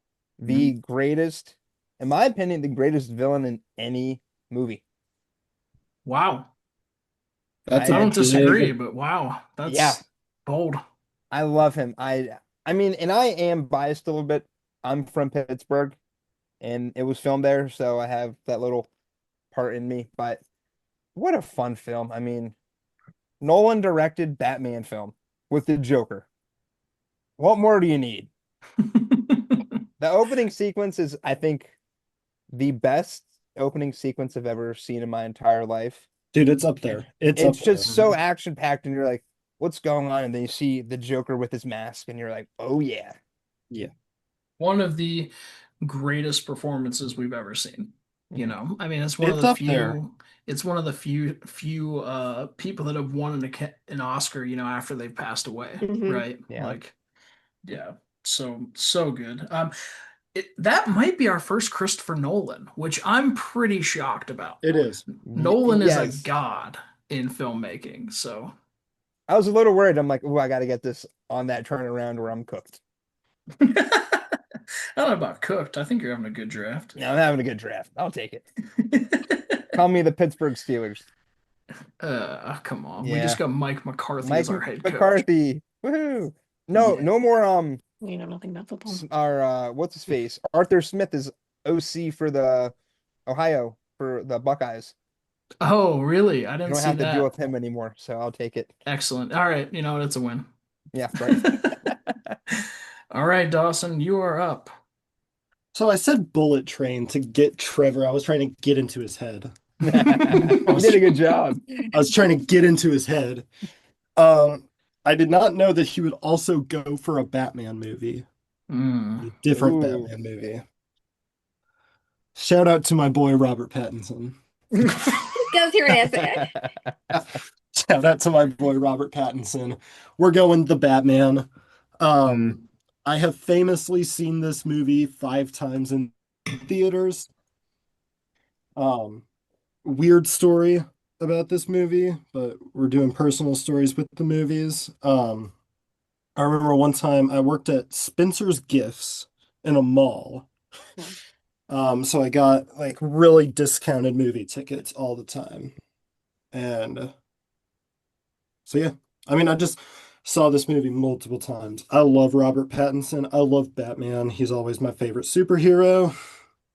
I feel like this was such a weird take on Batman to focus more on the world's greatest detective aspect of it than the superhero aspect of it. Obviously, there's both, but yeah, I mean, the Batman top notch in my action. I feel like that should be stated. No, Dawson, I agree with that. I think that's my favorite part about Batman is that people joke, oh, he's a guy with a lot of money that knows kung fu. Yippee. But Yeah, the fact that he is like, if you get into the comics, I'm not going to deep dive. He has a contingency plan for everybody, including himself, yeah. because he is the world's greatest detective. He has studied what to do if any of the Justice League goes rogue, what to do if I go rogue. Like he is one of the when he's thought out right on paper or in film, Batman is one of my favorite superheroes to watch. Batman's one of my favorite characters. I recently had to do this for another thing, for a school thing, actually. I'm in film school. We had to talk about characters, and I think it was like, for me, it was Arthur Morgan from Red Dead Redemption 2, um, Joel Miller from The Last of Us, and then Batman. So, Very, very good picks in my opinion. but yeah, I think that I think it would be tacky to have like a tagline for this movie, but I would have definitely been okay with it being World's Greatest Detective, because that's what he is in the comic books. Mm-hmm. And obviously, this movie was more about him being a detective trying to find the Riddler, who ended up killing the mayor and the police chief. Um, Also, Robert Pattinson, if you couldn't tell, is one of my favorite actors of all time. But I think he just plays, and the fact people made fun of this movie because it was like, haha, emo Batman or whatever. Like, haha, emo Batman.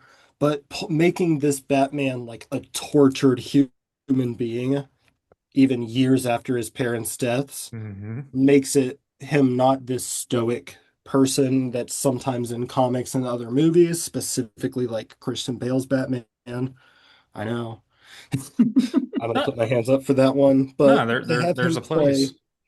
to have him play this like tortured human being after everything, trying to figure it out, where even uh Alfred and everyone is trying to get him to be like a person, a real person again.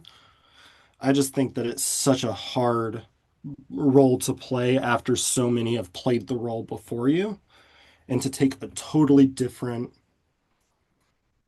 uh area of that character like Pattinson did. Amazing. Batman the animated series and the Justice League during the Toonami days and the sequel to that. Kevin Connery will always be my Batman in that point. Sure. But Robert Pattinson really surprised me whenever it came to his interpretation of Batman. He was able to make him feel human. It And definitely, because people sometimes get him mixed up with this like stoic, feelingless mhm, character, where Batman is this like I keep driving the nail, but like he is this tortured human ever since his orphanage and everything, and the reason why he is this crime fighter, as well as not having him as a superhero who just kicks ass for 2 hours, 3 hours yep. in a movie, and having him be a detective like his comic book regularly makes him, especially like I grew up playing the Arkham games, and World Greatest Detective was also a part of that. Mm-hmm. So, For uh for my pick, I would like Dawson and I to hold hands and flip off Quentin Tarantino because we're going Paul Dano 2 movies in a row. And I'm also oh, taking my second Denny film. I'm taking 2013 Hugh Jackman starred in Prisoners Oh, that's for a my good wild one. card. wow. Hugh Fantastic Jackman movie. to me is one of our one of, I don't want to say one of our greatest living actors, but one of our most dedicated living actors. Yeah. Every role he takes, you can tell how much he cares. The Greatest Showman, Oh, this, Wolverine, Song Sung Blue. I know a lot of people didn't like that movie. I enjoyed it, and Hugh Jackman gave his ever living all playing a Neil Diamond impersonator. Um, Prisoners is awesome. Paul Dano is great in this. Paul Dano is a great actor. Quentin Tarantino, shove it. Yeah, Um, exactly. so many people came Paul- out after that. Everybody was like, everybody's making videos about how great he was. And I was like, he's always putting on a good performance. I don't know what his yeah, problem was. yeah, yeah. Like he replaced someone very late in There Will Be Blood. It was supposed to be 2 different actors playing the twins. And the other guy, something didn't work, so it fell out. So Paul Dano played both. Why Quentin Tarantino has a problem with that, I don't know. Tarantino is one of our great directors. He's also one of our biggest a-holes in Hollywood. Um, I love Paul Dano. I thought Jake Gyllenhaal, this is a role of his career for him. Prisoners makes you feel, it makes you angry. It's Hugh Jackman went on this like just deranged ride of trying to find his daughter. Denny directed it, like I love Denny movies like this, Blade Runner 2049, obviously the Dune films. I'm so excited. We already talked about James Bond. Denny is directing the James Bond movies for Amazon now. Like yes. obsessed. I'm so happy I got Prisoners. And it wasn't even on my list, but as soon as you said Batman and Paul Dano, I was like, we're going. Done. Prisoners is We're right done. there.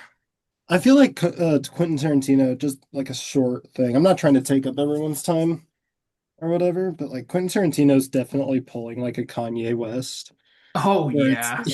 where it's like I'm gonna Quentin, let you finish, but Paul Dano sucks. Like yeah, yeah. like Yeah. it's just like Quentin Tarantino's pulling this like Kanye West thing. I was convinced as much of a narcissist as Tarantino is that he offered him a role in something and Dano said no. Oh, And and he now got it's like, just his life's work to ruin this guy, is what I Just figured. ruined. And Paul Yeah. Dano has great, like you were talking about, like There Will Be Blood, Little Miss Sunshine. Yep. Oh yeah, that's a Dude, movie I haven't thought of in a long time. I a good love dude, one. Little it's Miss Sunshine. Paul Dano in that movie, just that one scene where he realizes he can't fly. He can't be a pilot. Like whenever he just runs out in that like primal scream that he lets out. Like Yeah. Paul Dano can act without saying anything. Hmm. Dude, his acting in the Batman that we just talked about, like he's behind a prison wall and is Yeah. some of the most iconic acting I've ever seen. Dude, I remember like everyone in the theater as soon as he started singing the Ave Maria Oh my or God. whatever, everyone kind of just looked at each other and they were like, what the hell is going on? Like, what the hell is going on? We're having a Batman villain singing a Catholic hymn. Hmm. Yeah, I wasn't sure how I felt about the take on the Riddler when I saw the trailers for that. Because, I like the campy Jim Carrey Riddler, the Sure. comic book Riddler, but Yes, it yes. it went very well. But So it they was like going back to like that movie, how perfect it is to take the campy Riddler and turning him into a domestic terrorist. Yeah. Like I mean, totally flip it. that's basically what he was in the Arkham games. I Yeah, yeah. just a mean, political terrorist. yeah. Just, Yep. which he played So it well. Like you were like he played this guy well that it's like he matched. I think that it was great because it matched Bruce Wayne in that movie. He was also the Riddler being in the orphanage that was infested with like rats and roaches, being this destroyed human because of yep. Bruce Wayne or because of Thomas Wayne. Yep. Whereas Bruce being traumatized from Thomas Wayne dying, Paul Dano's character, I forget his name. I think it was Edward Nigma. I don't know if they went with that. Um, like being traumatized by Thomas Wayne being alive and kept cutting funding for the orphanage and everything. It's just such a beautiful contrast. Yeah, I love that movie. And I love Prisoners too. I think it rips. Go So ahead, pop off. but all right, Jordan, you've got the next pick. Alrighty, my 2020s film, Puss in Boots: The Last Wish. Oh, fuck yeah. I love you so much. Whoa. You are Yeah. too cute. Sorry. I am an uncle of my 5-year-old niece and 2-year-old nephew now. And with my niece, my parents had Puss in Boots on, and it was the first time I ever saw it. I was encapsulated by that movie. Like it hit everything so good. DreamWorks has always been a company that can make bangers, or they make the Boss Baby. Hey now, hey now. Sorry, the Boss Baby 2. I was gonna say the Boss Baby's in, Boss one Baby's next well, adorable. year. the Boss Baby 2 is my sequel, but no. um, but the Last Wish did everything right for kids and adults alike. You have the cute characters, you have the fantasy elements and everything to keep the kids happy. But then when you're an adult or even a young adult just watching it and you have a grasp on morality and just how little time you might have and how you're not supposed to take it for granted, and those that are close to you and believe in you are some of your biggest reasons to live. Like, the movie just slapped. And Jack Horner's character, I loved having a character who is just an egotistical villain in this case. Like, he was just a villain to be a villain. He's a dick, and it was great. Like, Yeah. it's very good. And death. I mean, everybody, you heard the whistle on TikTok for how long with some TikTok memes and whatnot. But death was really good too. He wasn't there to end Puss in Boots. In a sense, he was there to give him an adversary to face so that Puss in Boots wanted to live. He was somebody that he was fearful of, but something that he overcame because of his journey and because of everybody that he cared for. Like, it's just, once you face death and you know that it's inevitable, you don't take for granted everything that you have going on in life. And that was what I took away from the movie. But the animation was fucking awesome. Like, they took everything from the Spider-Verse movies and did everything right. Like, just the frame, just the like comic book style, like fight and stuff, like the speed lines and things like that. All those effects, beautifully done. DreamWorks hit it out of the park with this one, and I absolutely adored it. Can I ask you a question? Yeah. DreamWorks or Pixar? Modern Pixar or previous Just just out of up Pic- until now. Pixar in the past, I would have said. But I think DreamWorks has definitely redeemed themselves as more than just somebody who can battle with Pixar just to, beat the monopoly. Because Pixar I had feel bangers in the day, Toy Story, Bugs Life, et cetera, et cetera. And DreamWorks like, oh, we're going to make ants. We're going to make, well, but DreamWorks can hold their own. So I would say nowadays, DreamWorks, whenever they're on. the reason I wanted to ask is because DreamWorks also like Pixar and DreamWorks are the ones that make animated movies for like also the adults. Mm-hmm.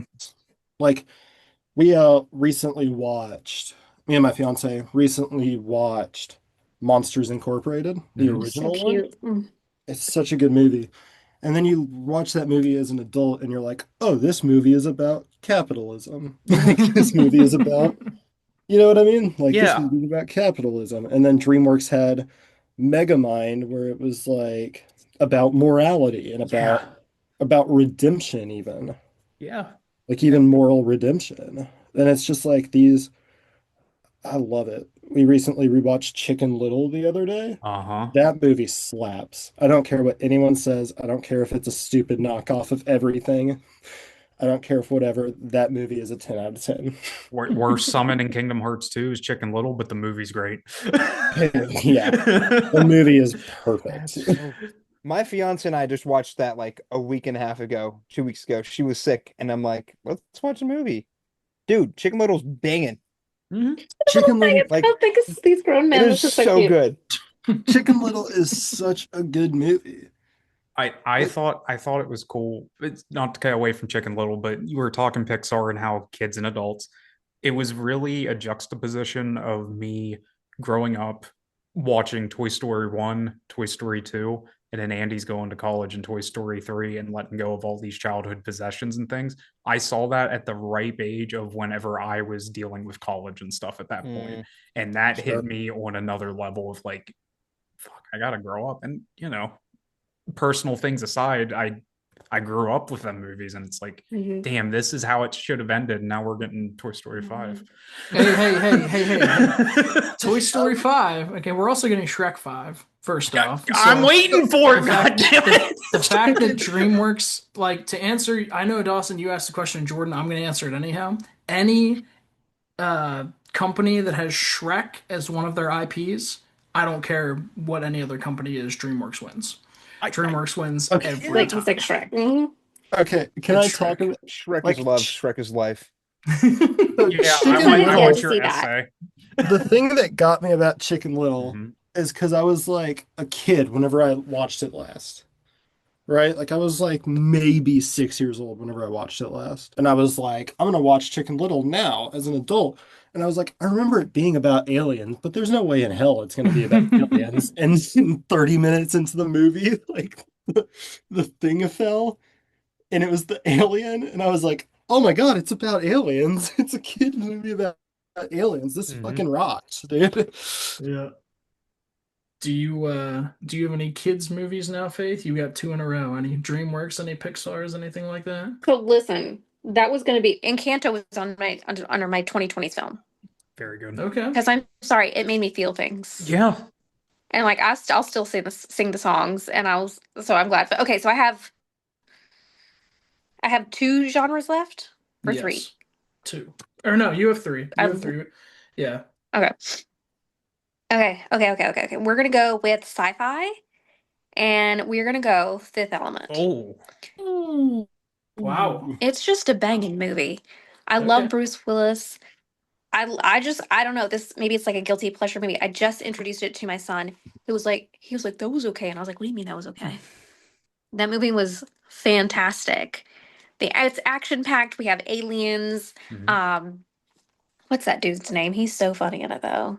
It's not Chris Oh, Chris Tucker? Tucker. Chris Tucker. Yes. Just like walking around like a queen. I just loved it so much. And like the music is great. Like I just loved it. Mhm. And it's just one of those, I guess I just grew up watching that. Is that an M. Night movie? Did M. Night make that? No, there's no way. Oh, That's way older than M. Night Shyamalan, isn't it? No, it's 97. Fifth Oh, it's not Element M. Night. was It's it not was M. directed Night. by Luke Benson. Yeah, I'm thinking of I See Dead People. That was M. Night, I think. The other Bruce Willis movie. The Sixth Oh, Sense. yeah, The Sixth Sixth Sense. Sense. Yeah. Also a Yeah, great yeah. movie. But Fifth Yeah. Element, you just can't beat. Yeah. It's just fantastic. I mean, it's our girl from Resident Evil, right? Mila With orange hair. Jovovich. Yeah. We love her. Yeah. We wish we had a body like her. Same. Just I do too. Same, yeah, because then you would show boob. I would show boob. That's what I You was would gonna show boob. say. You would show boob because you'd be like, yeah, there you go. Okay. Um, Okay. Wild card. I don't even know if anybody has ever seen this movie. It is probably one of my favorite horror movies of all time. It's a French film. The film is French and it's called Hot Tension, which is translates to high tension. And I think it's like they even translated something else into English. But it is like a serial killer psychological thriller. The twist in it is absolutely insane. And it just like, oh, it's terrifying. It is one of the most terrifying, also the most one of the most bloody movies I've ever seen. But I absolutely loved it because like the twist, I just didn't see that the twist coming, and I was like, this is fantastic. Never in my life. You guys need to watch it. I I'm wish going I wish to. anybody has ever seen this movie, Hot Tension. Yeah. Oh, it's I'm so I'm good. not I'm not writing these down to make the episode. I mean, obviously I'll do that. I'm writing these down so I can watch these. You need Like, to write if yeah. I you haven't need to watched watch them Hot Tension. recently, I'm going to watch It was these. my wild card was either between that or Parasite. The Oh yeah. that one was such a good film. Bong I Joon-ho, man. Yes, it was amazing and it was creepy and it was thoughtful and it was beautifully done. I it was between that or that, but I watch High Tension, Hot Tension way more times than I've seen Parasite. So that was my wild card and my sci-fi. Sick. Have you Yeah, I seen want to check that out. another foreign and actually foreign Asian horror movie, a Japanese movie called Tetsuo the Iron Man? Mm-mm. You should watch that. Tetsuo the Iron Man. I'm gonna try my best to spell Tetsuo. Yeah, it's Thank you. Tetsuo.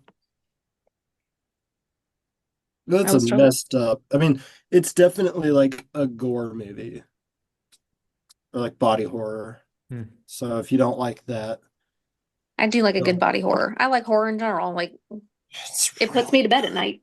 it's really good. Well, we know I'm Jordan doing- loves body horror, so Jordan, is your next pick 28 years later, The Bone Temple? Stop it. No, it's not. It was a strong contender for this list. It really was.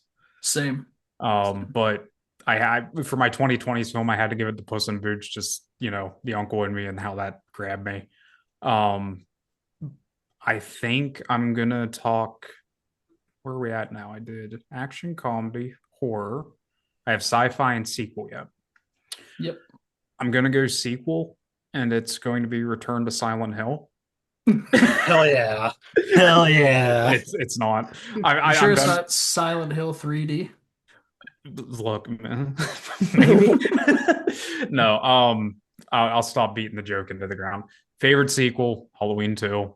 If it was the only other film that would have been made after it, after the original, I would have been very happy. It would have been a perfect, first movie, second movie, because Carpenter wasn't even going to make a second movie.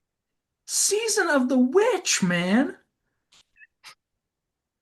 We're I like talking that we're one. talking sequels. No, Season no, of the no, Witch no should have season been of the witch. No Season of the Witch should have been witch. standalone. It would have been fine. It's Well, not. that's what it was supposed to be. Yes, and then they're like, "Hey, we have the rights to Halloween." Halloween was supposed to be different stories each time. Michael Myers was only supposed to be the first one. And then they Yes. saw Michael Myers and how well it did, and they were And like, and Dr. Loomis kept needing a paycheck. yeah, right. Yeah. Well, with all that being said, Halloween 2, I feel did everything right for what the sequel had to be. Was it a little more slow paced? Yes. Were the kills actually a little gruesome? Yes. They were very well done. It was put basically in one place. It's in the hospital. Laurie Strode is still being hunted by Michael. They don't know what the hell happened to him at the end of Halloween 1. And yeah, Dr. Loomis needed a paycheck. It's very tense. Michael's still an unstoppable killing machine. God forbid anybody has sex because you're going to be killed if you're not married. And overall, the ending is how it should have ended. Like Halloween should have been done there. Loomis sacrifices himself. Michael falls into a burning heap. Loomis is dead. Good triumphed Dude, over evil. spoilers. Oh, piss. Yeah. They've rehashed the story enough that somebody's seen it.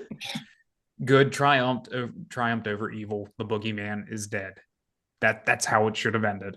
But no, we're gonna have Season of the Witch. We're gonna have Michael Myers Returns. We're gonna have Curse of Halloween. Michael Yeah, Myers. Halloween 6, where Loomis, his actor, who, oh, shame on me for not knowing it, he actually dies, but they take his screams from a random clip at the end for the original cut of the movie, or no, the recut of the movie.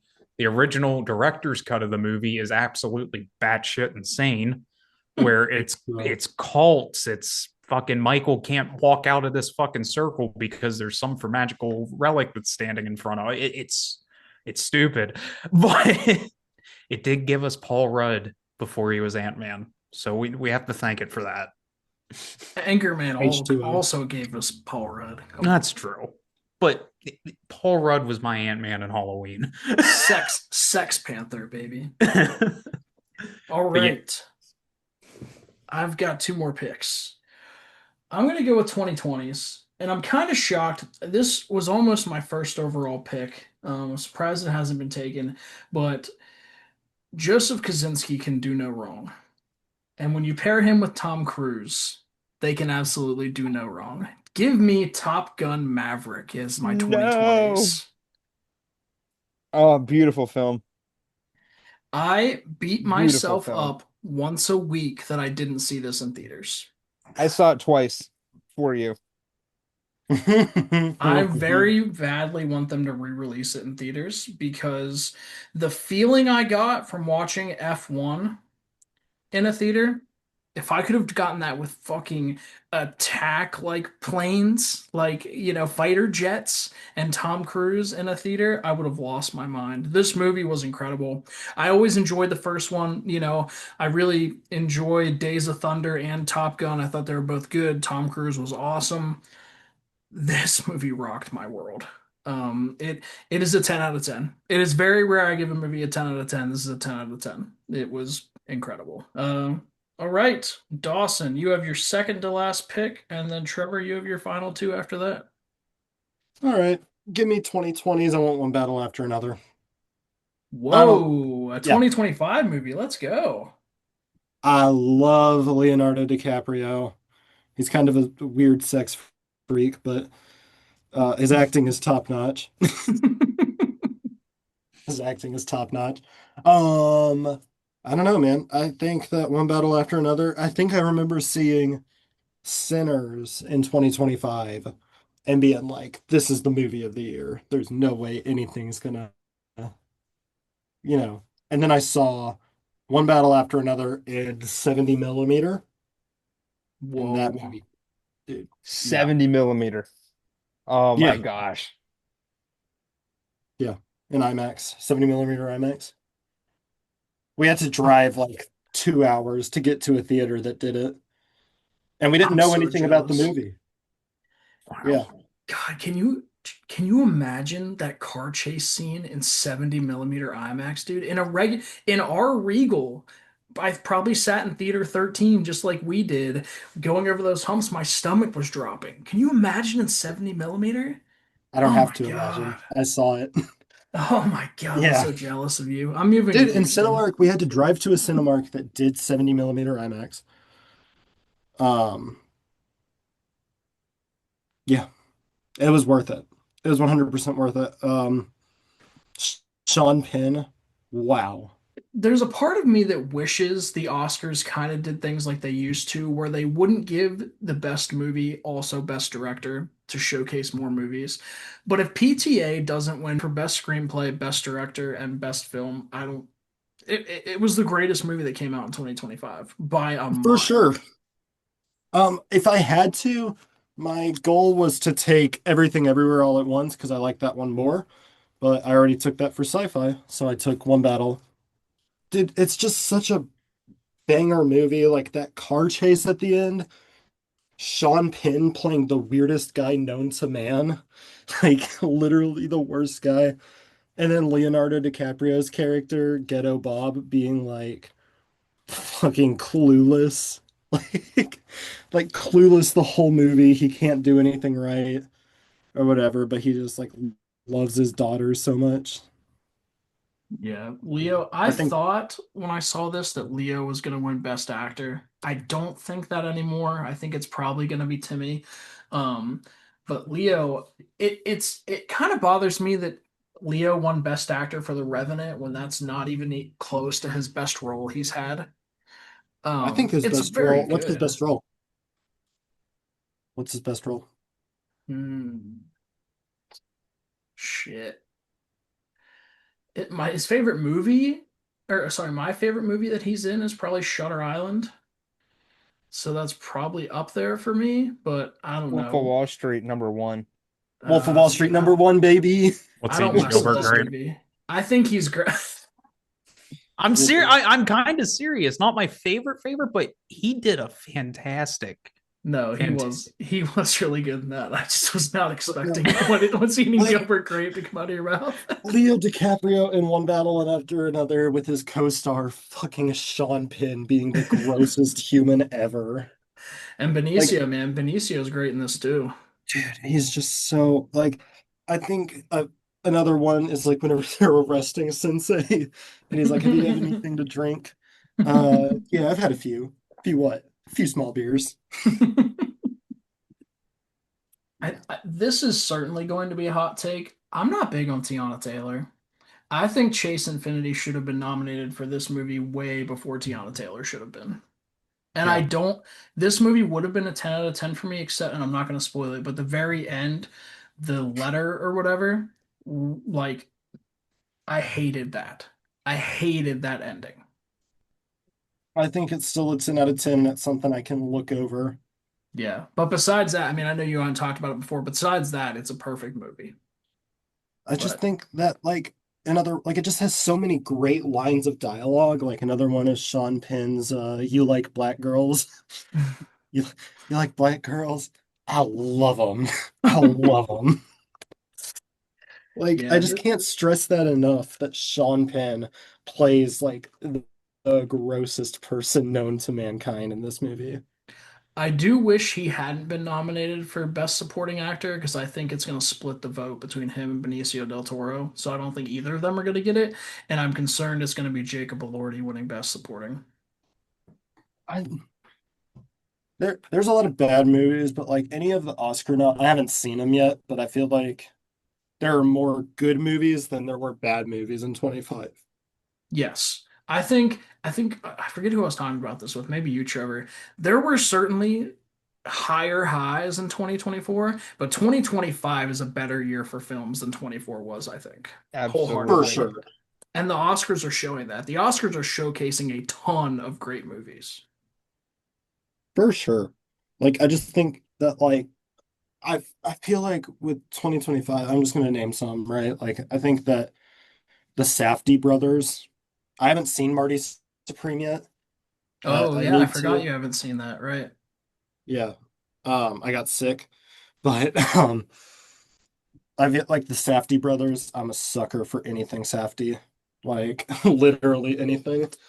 Um, uh, uh, what's it called? Sinners, One Battle After Another, Sorry Baby with Ava Victors. That movie threw me for a loop. So There was good. no, there was no, like, there was nothing I could put in here, like put that movie in here. But Sorry Baby from 2025, shout out to Ava Victors. You know, I talked to her once. No kidding. Yeah, That's awesome. yeah. It was, it's a joke. Like, I actually did, but it was probably her agent, but I actually like emailed her. I was like, "You want to be on a podcast with me?" And her agent was just like, "No, she doesn't." Hey, But shoot your still, shot. I'll Shoot your take it. I'll shot. take it. I'll take it. Yeah. She was so Oh, perfect in that movie, though. yeah. Directed and starred. That was incredible. And Julia Directed, Roberts shouted her starred, out at the, and wrote. yeah, Julia Roberts shouted her out at the Golden Globes, like an icon who was in a really crappy movie this year after The Hunt, walks out on stage at the Golden Globes and get a standing ovation, and then she shouts out Ava Victor. That was awesome. perfect. But all right, Trevor, I know you got to get out of here, pal. So you've got two more picks. Lay I it on do. us. These are crazy picks. Now the I've Yes. been doing my favorite movies. Okay. So, sequel. I think you might know this, Alex. Between two. So, honorable mention is Gladiator 2 because it's the last movie I got to see with my dad before he passed away. Sure. And it's a pretty good movie. Like, It it's is. not Yeah. bad. But this is a crazy take. Joker Folie à Yes. masterpiece. Yeah. I wouldn't say it's my favorite sequel, but Yes, dude, it's Joker good. Folie à Deux is a I'm great I'm movie. glad that I finally found somebody who actually appreciates it. Dude, we saw it in theaters. We were the only people there because it was like a Tuesday night Yeah. or whatever. It was fucking great. And then just the way it ties up the film with him like not being Joker, like the Joker Yeah. that we know. It's just so smart. Like, I loved it. And and it's it's like a like, big F you to all the fans, but I don't care because I loved it. and they're not doing a sequel. Like, No. it's just like, so did you know that the first idea for this movie, I swear to God, Warner Brothers put this release out that the first idea for the movie as being a sequel to Joker was Joker in space. Wow. All right, Fast and Furious. Yeah. More like Joker. Jason. Yeah, right. Jason. Jason Yeah. X. Jason X. Joker in Joker in space. space is such a funny because it sounds Leprechaun like in a com. space. Yeah. Yeah. It's funny you bring up space because my wild card is actually Muppets in space. Nice. Nice. Let's go, dude. This That's is what the I content you get at the Michael and Trevor show, folks, We and it's great. Yes, I love the craziest movies out there. Muppets in Space is another one of those movies, like one of the first films I've seen. Low key, if you watch it, it's pretty good. It is good. I enjoy that movie It's a a fun lot. film. That opening scene with them singing Brick House, it's just so funny. I'm like, what world are we living in that the Muppets are just singing the most inappropriate song that the Muppets can sing? I loved it. Go watch it if you haven't seen it. I think it's on, gosh, is it even on Disney Plus at this point? I thought it was Disney. I think that's where I watched it. Muppets? Let's check our trusty app. Um, no, it's not even on Disney. Huh. This is why you need physical media, everybody, Yeah. so you can Order watch the it. 4K. Yeah, 4K get the Muppets in 4K. space. But like Ray Liotta's in it, David Arquette, Kathy Griffin, Hulk Hogan. They just make little weird cameos. Yeah. It's a blast. And I just have a soft spot in my heart for Muppets, so Yeah. there we go. And Sweet. I gotta go get ice melt for this wonderful storm we're having. So it's been great talking to everybody. And I'm excited to watch the video to see where everyone else lands on. Stay safe, Sweet. Trevor. Thank Stay you safe. guys. Yeah, Thank you. that is Trevor from the Michael and Trevor show. We'll see you later, pal. We'll see you guys. Okay, me. Yes, sir. So this is my last one, right? Yep. Jeez. I'm not a big sequel person, so I guess Did Trevor take your sequel, Joker 2? he did not. I just want to say, like, sequel, I just put down something trivial. I do like this movie. I'm not a big sequel person. Obviously, I'll go on like a streaming service tonight and I'll see a sequel that I love and be like, gah. But like, give me John Wick 3 Parabellum. Nice. I just think that that's a great, I mean, John Wick, you can't really do any wrong in John Wick. You know No. what I My mean? husband just said, good choice. Mm, Mm. good choice. I did mean to bring it up when Jordan picked John Wick earlier. So I watched the second one in theaters and I had never seen the first, and I had not the slightest idea what was going on. So I went back and watched the first, Mhm. and then I never watched the second one again, and then I watched the third. So I need to rewatch the John Wick movies because they're so much fun. And what I love about them is since they're fun, like you don't really have to pay attention, but there's actually an incredible story there too. Absolutely. What's the higher table? What's the continental, et cetera, et cetera. There's so much that they haven't directly expanded upon, but it lets you theory craft while you're going along for the ride. Sure. And I mean, Yep. like I said earlier, like I like to have something on the background whenever I play a video game, so that's a high mark. If I can watch Yeah. something while doing something else, or even just like cleaning, you know what I mean? Like something in the background. Yep. Like if I can, there's a time and place for it, but like if there's a movie that can do that for me, that's another kind of podium. Sweet. All right. That concludes your draft, pal. So we're gonna go through and just go down through our boards here in a sec. So I've got one more, Jordan, you've got one more, and Faith, you've got the final pick of the draft. So I have action and adventure left. This is really tough because I like a lot of crappy action adventures. And with it being my last pick, I don't want to pick a really bad one, but I'm going to pick the one that I love, and that is 2004, another Hugh Jackman movie with Kate Beckinsale having the worst Romanian accent you've ever seen. Give me Stephen Sommers' Van Helsing. Oh, God, I love this movie. It's That's a Hugh Jack. fantastic pick, Alex. That is God, fantastic. I love this movie so much. I just watched it again yesterday. Hugh Jackman, David Wenham, which I only knew from, Lord of the Rings as Faramir before. He plays like Carl in this, just the little monk who helps out Van Helsing. Yeah, this movie rips. The I don't love the Dracula actor. I think he's doing a little much, but besides him, like Frankenstein's in this, the werewolf is in this. Yeah, and it's directed by the same guy that directed G.I. Joe: The Rise of Cobra.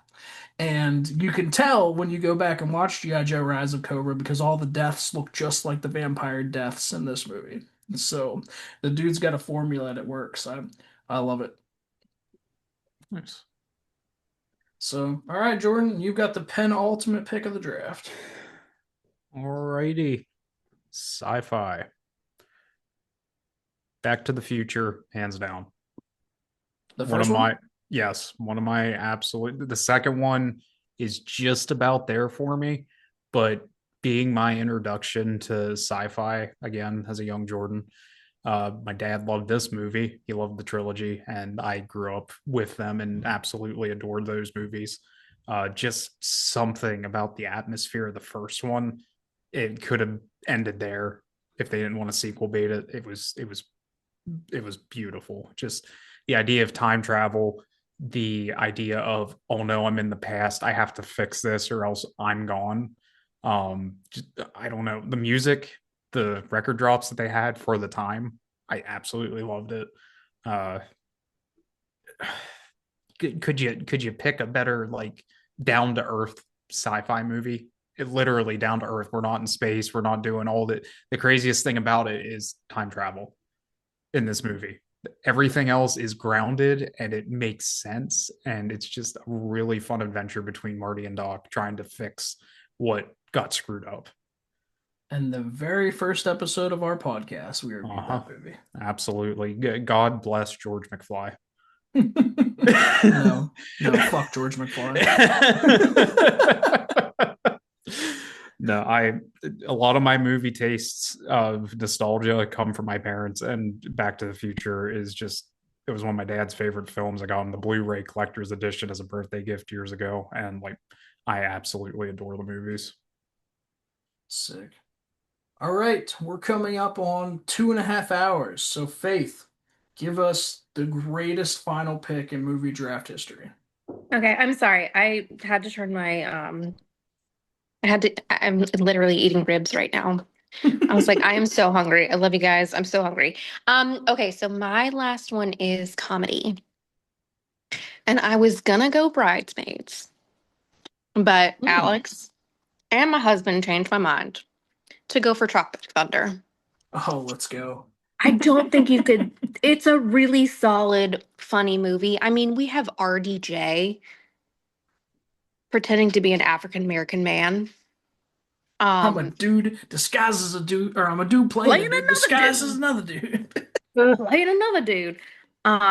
The whole panda situation. We have Jack Black. Like, there's what is the soda that he drink? Booty. What is it? Booty Booty sweat. sweat. Booty Yeah, sweat. booty Booty sweat. sweat. Yeah.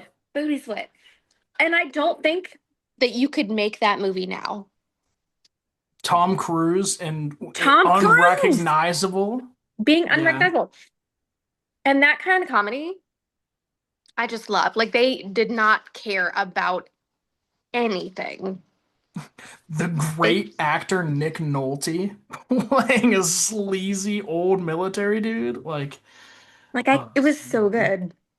good. It's one of It's those movies that like we could watch over and over again. it's a movie of the times for sure. Like you're saying, that's how I feel about all the scary movies, and I'm very curious how the newest scary movie is going to be because of that. You and But me I both. hope it's good though. Like I have a date to go see it with one of my friends yeah, because Yeah. like like that. that's what comedy is supposed to be about. It's supposed to be unapologetic. It's funny. Yeah, Yeah. It's don't okay. don't give me like what was it, movie 43 or something like that. Don't give me that crap where it's just oh this is gross out humor and stuff. Give me something that's like hey if you want to make a parody movie, Scary Movie did it right. Yeah. Hey Yeah. if you want to make a crazy comedy about war, there's Tropic Thunder. Tropic Thunder. I You cannot. you know, do you want to make some raunchy like goofy family nonsense? Step Brothers. Yeah. Step Brothers was Well, great. and You touch my drum set? Yeah. I'm hoping that the I know you Naked touch my. Gun You've never remake seen that Step happened, Brothers? the Naked Gun that happened this year, I'm really hoping that shows that people will go to the theater to see comedies because most comedies are just straight to streaming. But the Yeah. Mhm. Naked Gun was actually a really good comedy, right? And I think it did well in theaters. Like everyone I know enjoyed it. Um, yeah, put some comedies back in theaters, man. I But think my I haven't seen that one yet, and it looks really cute because I remember growing up with Leslie Nielsen yeah, Hmm. with um with those, and I love actually our child is named after Liam Neeson, so nice. Yeah, namesake. We gotta go see it or you see it. have Well, to. yeah. I think the it's on Paramount, I think. Okay. I think my favorite, or I think something that can be commendable about the new Naked Gun, or about the recent Naked Gun, was that by the time that you were getting tired of it, it wrapped it up. It knew Yep, when to Mm. wrap up. Oh, it yep, didn't Like, keep going on and on. I mean, it's technically considered a short, like in the most technical standard, because it's only 89 minutes. right. We love So, that though. yeah, it's only technically a short because by the time you're like, okay, this was fun, but I'm good. now it's, You know? yeah, it's like, Yeah, it's like this was fun, but now it's time to like go home. yeah, and Like you do. it wraps it up. It wraps it up. And it does it Yeah, because people, I feel like movies these days, especially comedies, try and extend as far as they they have too many can. endings. Yeah, yeah. Like You Were Cordially Invited, the Will Ferrell comedy that went right to Amazon. Like it was okay, and then it had like five endings, and I was like, all right, dude, You know why that's real quick? I'm sick of this, you know? Yeah. Oh goodness But sweet dudes. All right, that is our first Real Friends movie draft. So what I'd like to do is we're gonna go down draft order wise and say what we picked. So Trevor had the first pick. He's not here, so I'll do his. So in sci-fi, he picked E.T. In horror, he had Long Legs. In 2020s, he took Nope. In comedy, he took Sorry to Bother You. In action, he stole The Dark Knight from all of us. In sequel, he took Joker Folie à Deux, and in Wild Card, he took Muppets in Space. And then Dawson, you had the second pick. If you want to go down through yours, Um, I had action as the Batman, comedy as The Hangover, horror as Blair Witch, sci-fi as Everything Everywhere All at Once. Sequel, I have it John Wick 3 Parabellum. 2020, I have One Battle After Another. And wild card, I had Fight Club. great board. I think so. Uh, yeah, I think that's a really good board. All right. In sequel, I took Dune Part 2. In comedy, I took Happy Gilmore. In horror, The Texas Chainsaw Massacre. Sci-fi, I took one of the greatest films ever, Timeline. Wild Card, I took Prisoners. In 2020s, I took Top Gun Maverick, and in my action, I took Van Helsing. Jordan. Okay. In action slash adventure, I took the first John Wick. Comedy, I chose Hot Fuzz. Horror, and in its sequel, Halloween 1 and 2. Sci-fi, I chose the first Back to the Future. My 2020s film was Puss in Boots: The Last Wish. And my wild card film, which felt like kind of a cheat, was Shaun of the Dead. I have Shaun of the Dead written in 3 categories on my pre-draft board. I didn't get in any of them. I'm glad I snagged it when I did. All right, Miss Ribs Loving Faith. Oh my You gosh. Yes, it was fantastic. Okay, under action adventure, I chose Speed. Comedy, Tropic Thunder. Horror, The Thing. We have to have The Thing. Sci-fi, Fifth Element. Sequel, Aliens. 2020s, and my husband's favorite movie, Dune. And then Wild Card, Hot Tension. Yeah. That's it. I think What do that's we a solid think? board for all of Yeah. us. Yeah, that's so there's 5 of us. There were 7 categories. That's 35 films we just talked about. So right on. That is our first draft. So everybody, thanks for coming on. If you want to plug any of your stuff again, go ahead. Otherwise, we'll wrap this up and we'll see you guys next time. I mean, check me out on streaming. It's going to be slower because of the storm in Houston. But I'm trying to get back into TikTok and everything. You can follow me on anything with Lunador. That's Lunidor. Come drop by. Sick. I would love to have you on my TikTok. I am Blood and Popcorn. I love all things scary. And unlike Alex, I will do almost anything other than show a boob for you Other to than come show check out my boob. videos. Other than show a boob. So that's an Alex thing. I'm Hey. Jordan. You can check me out.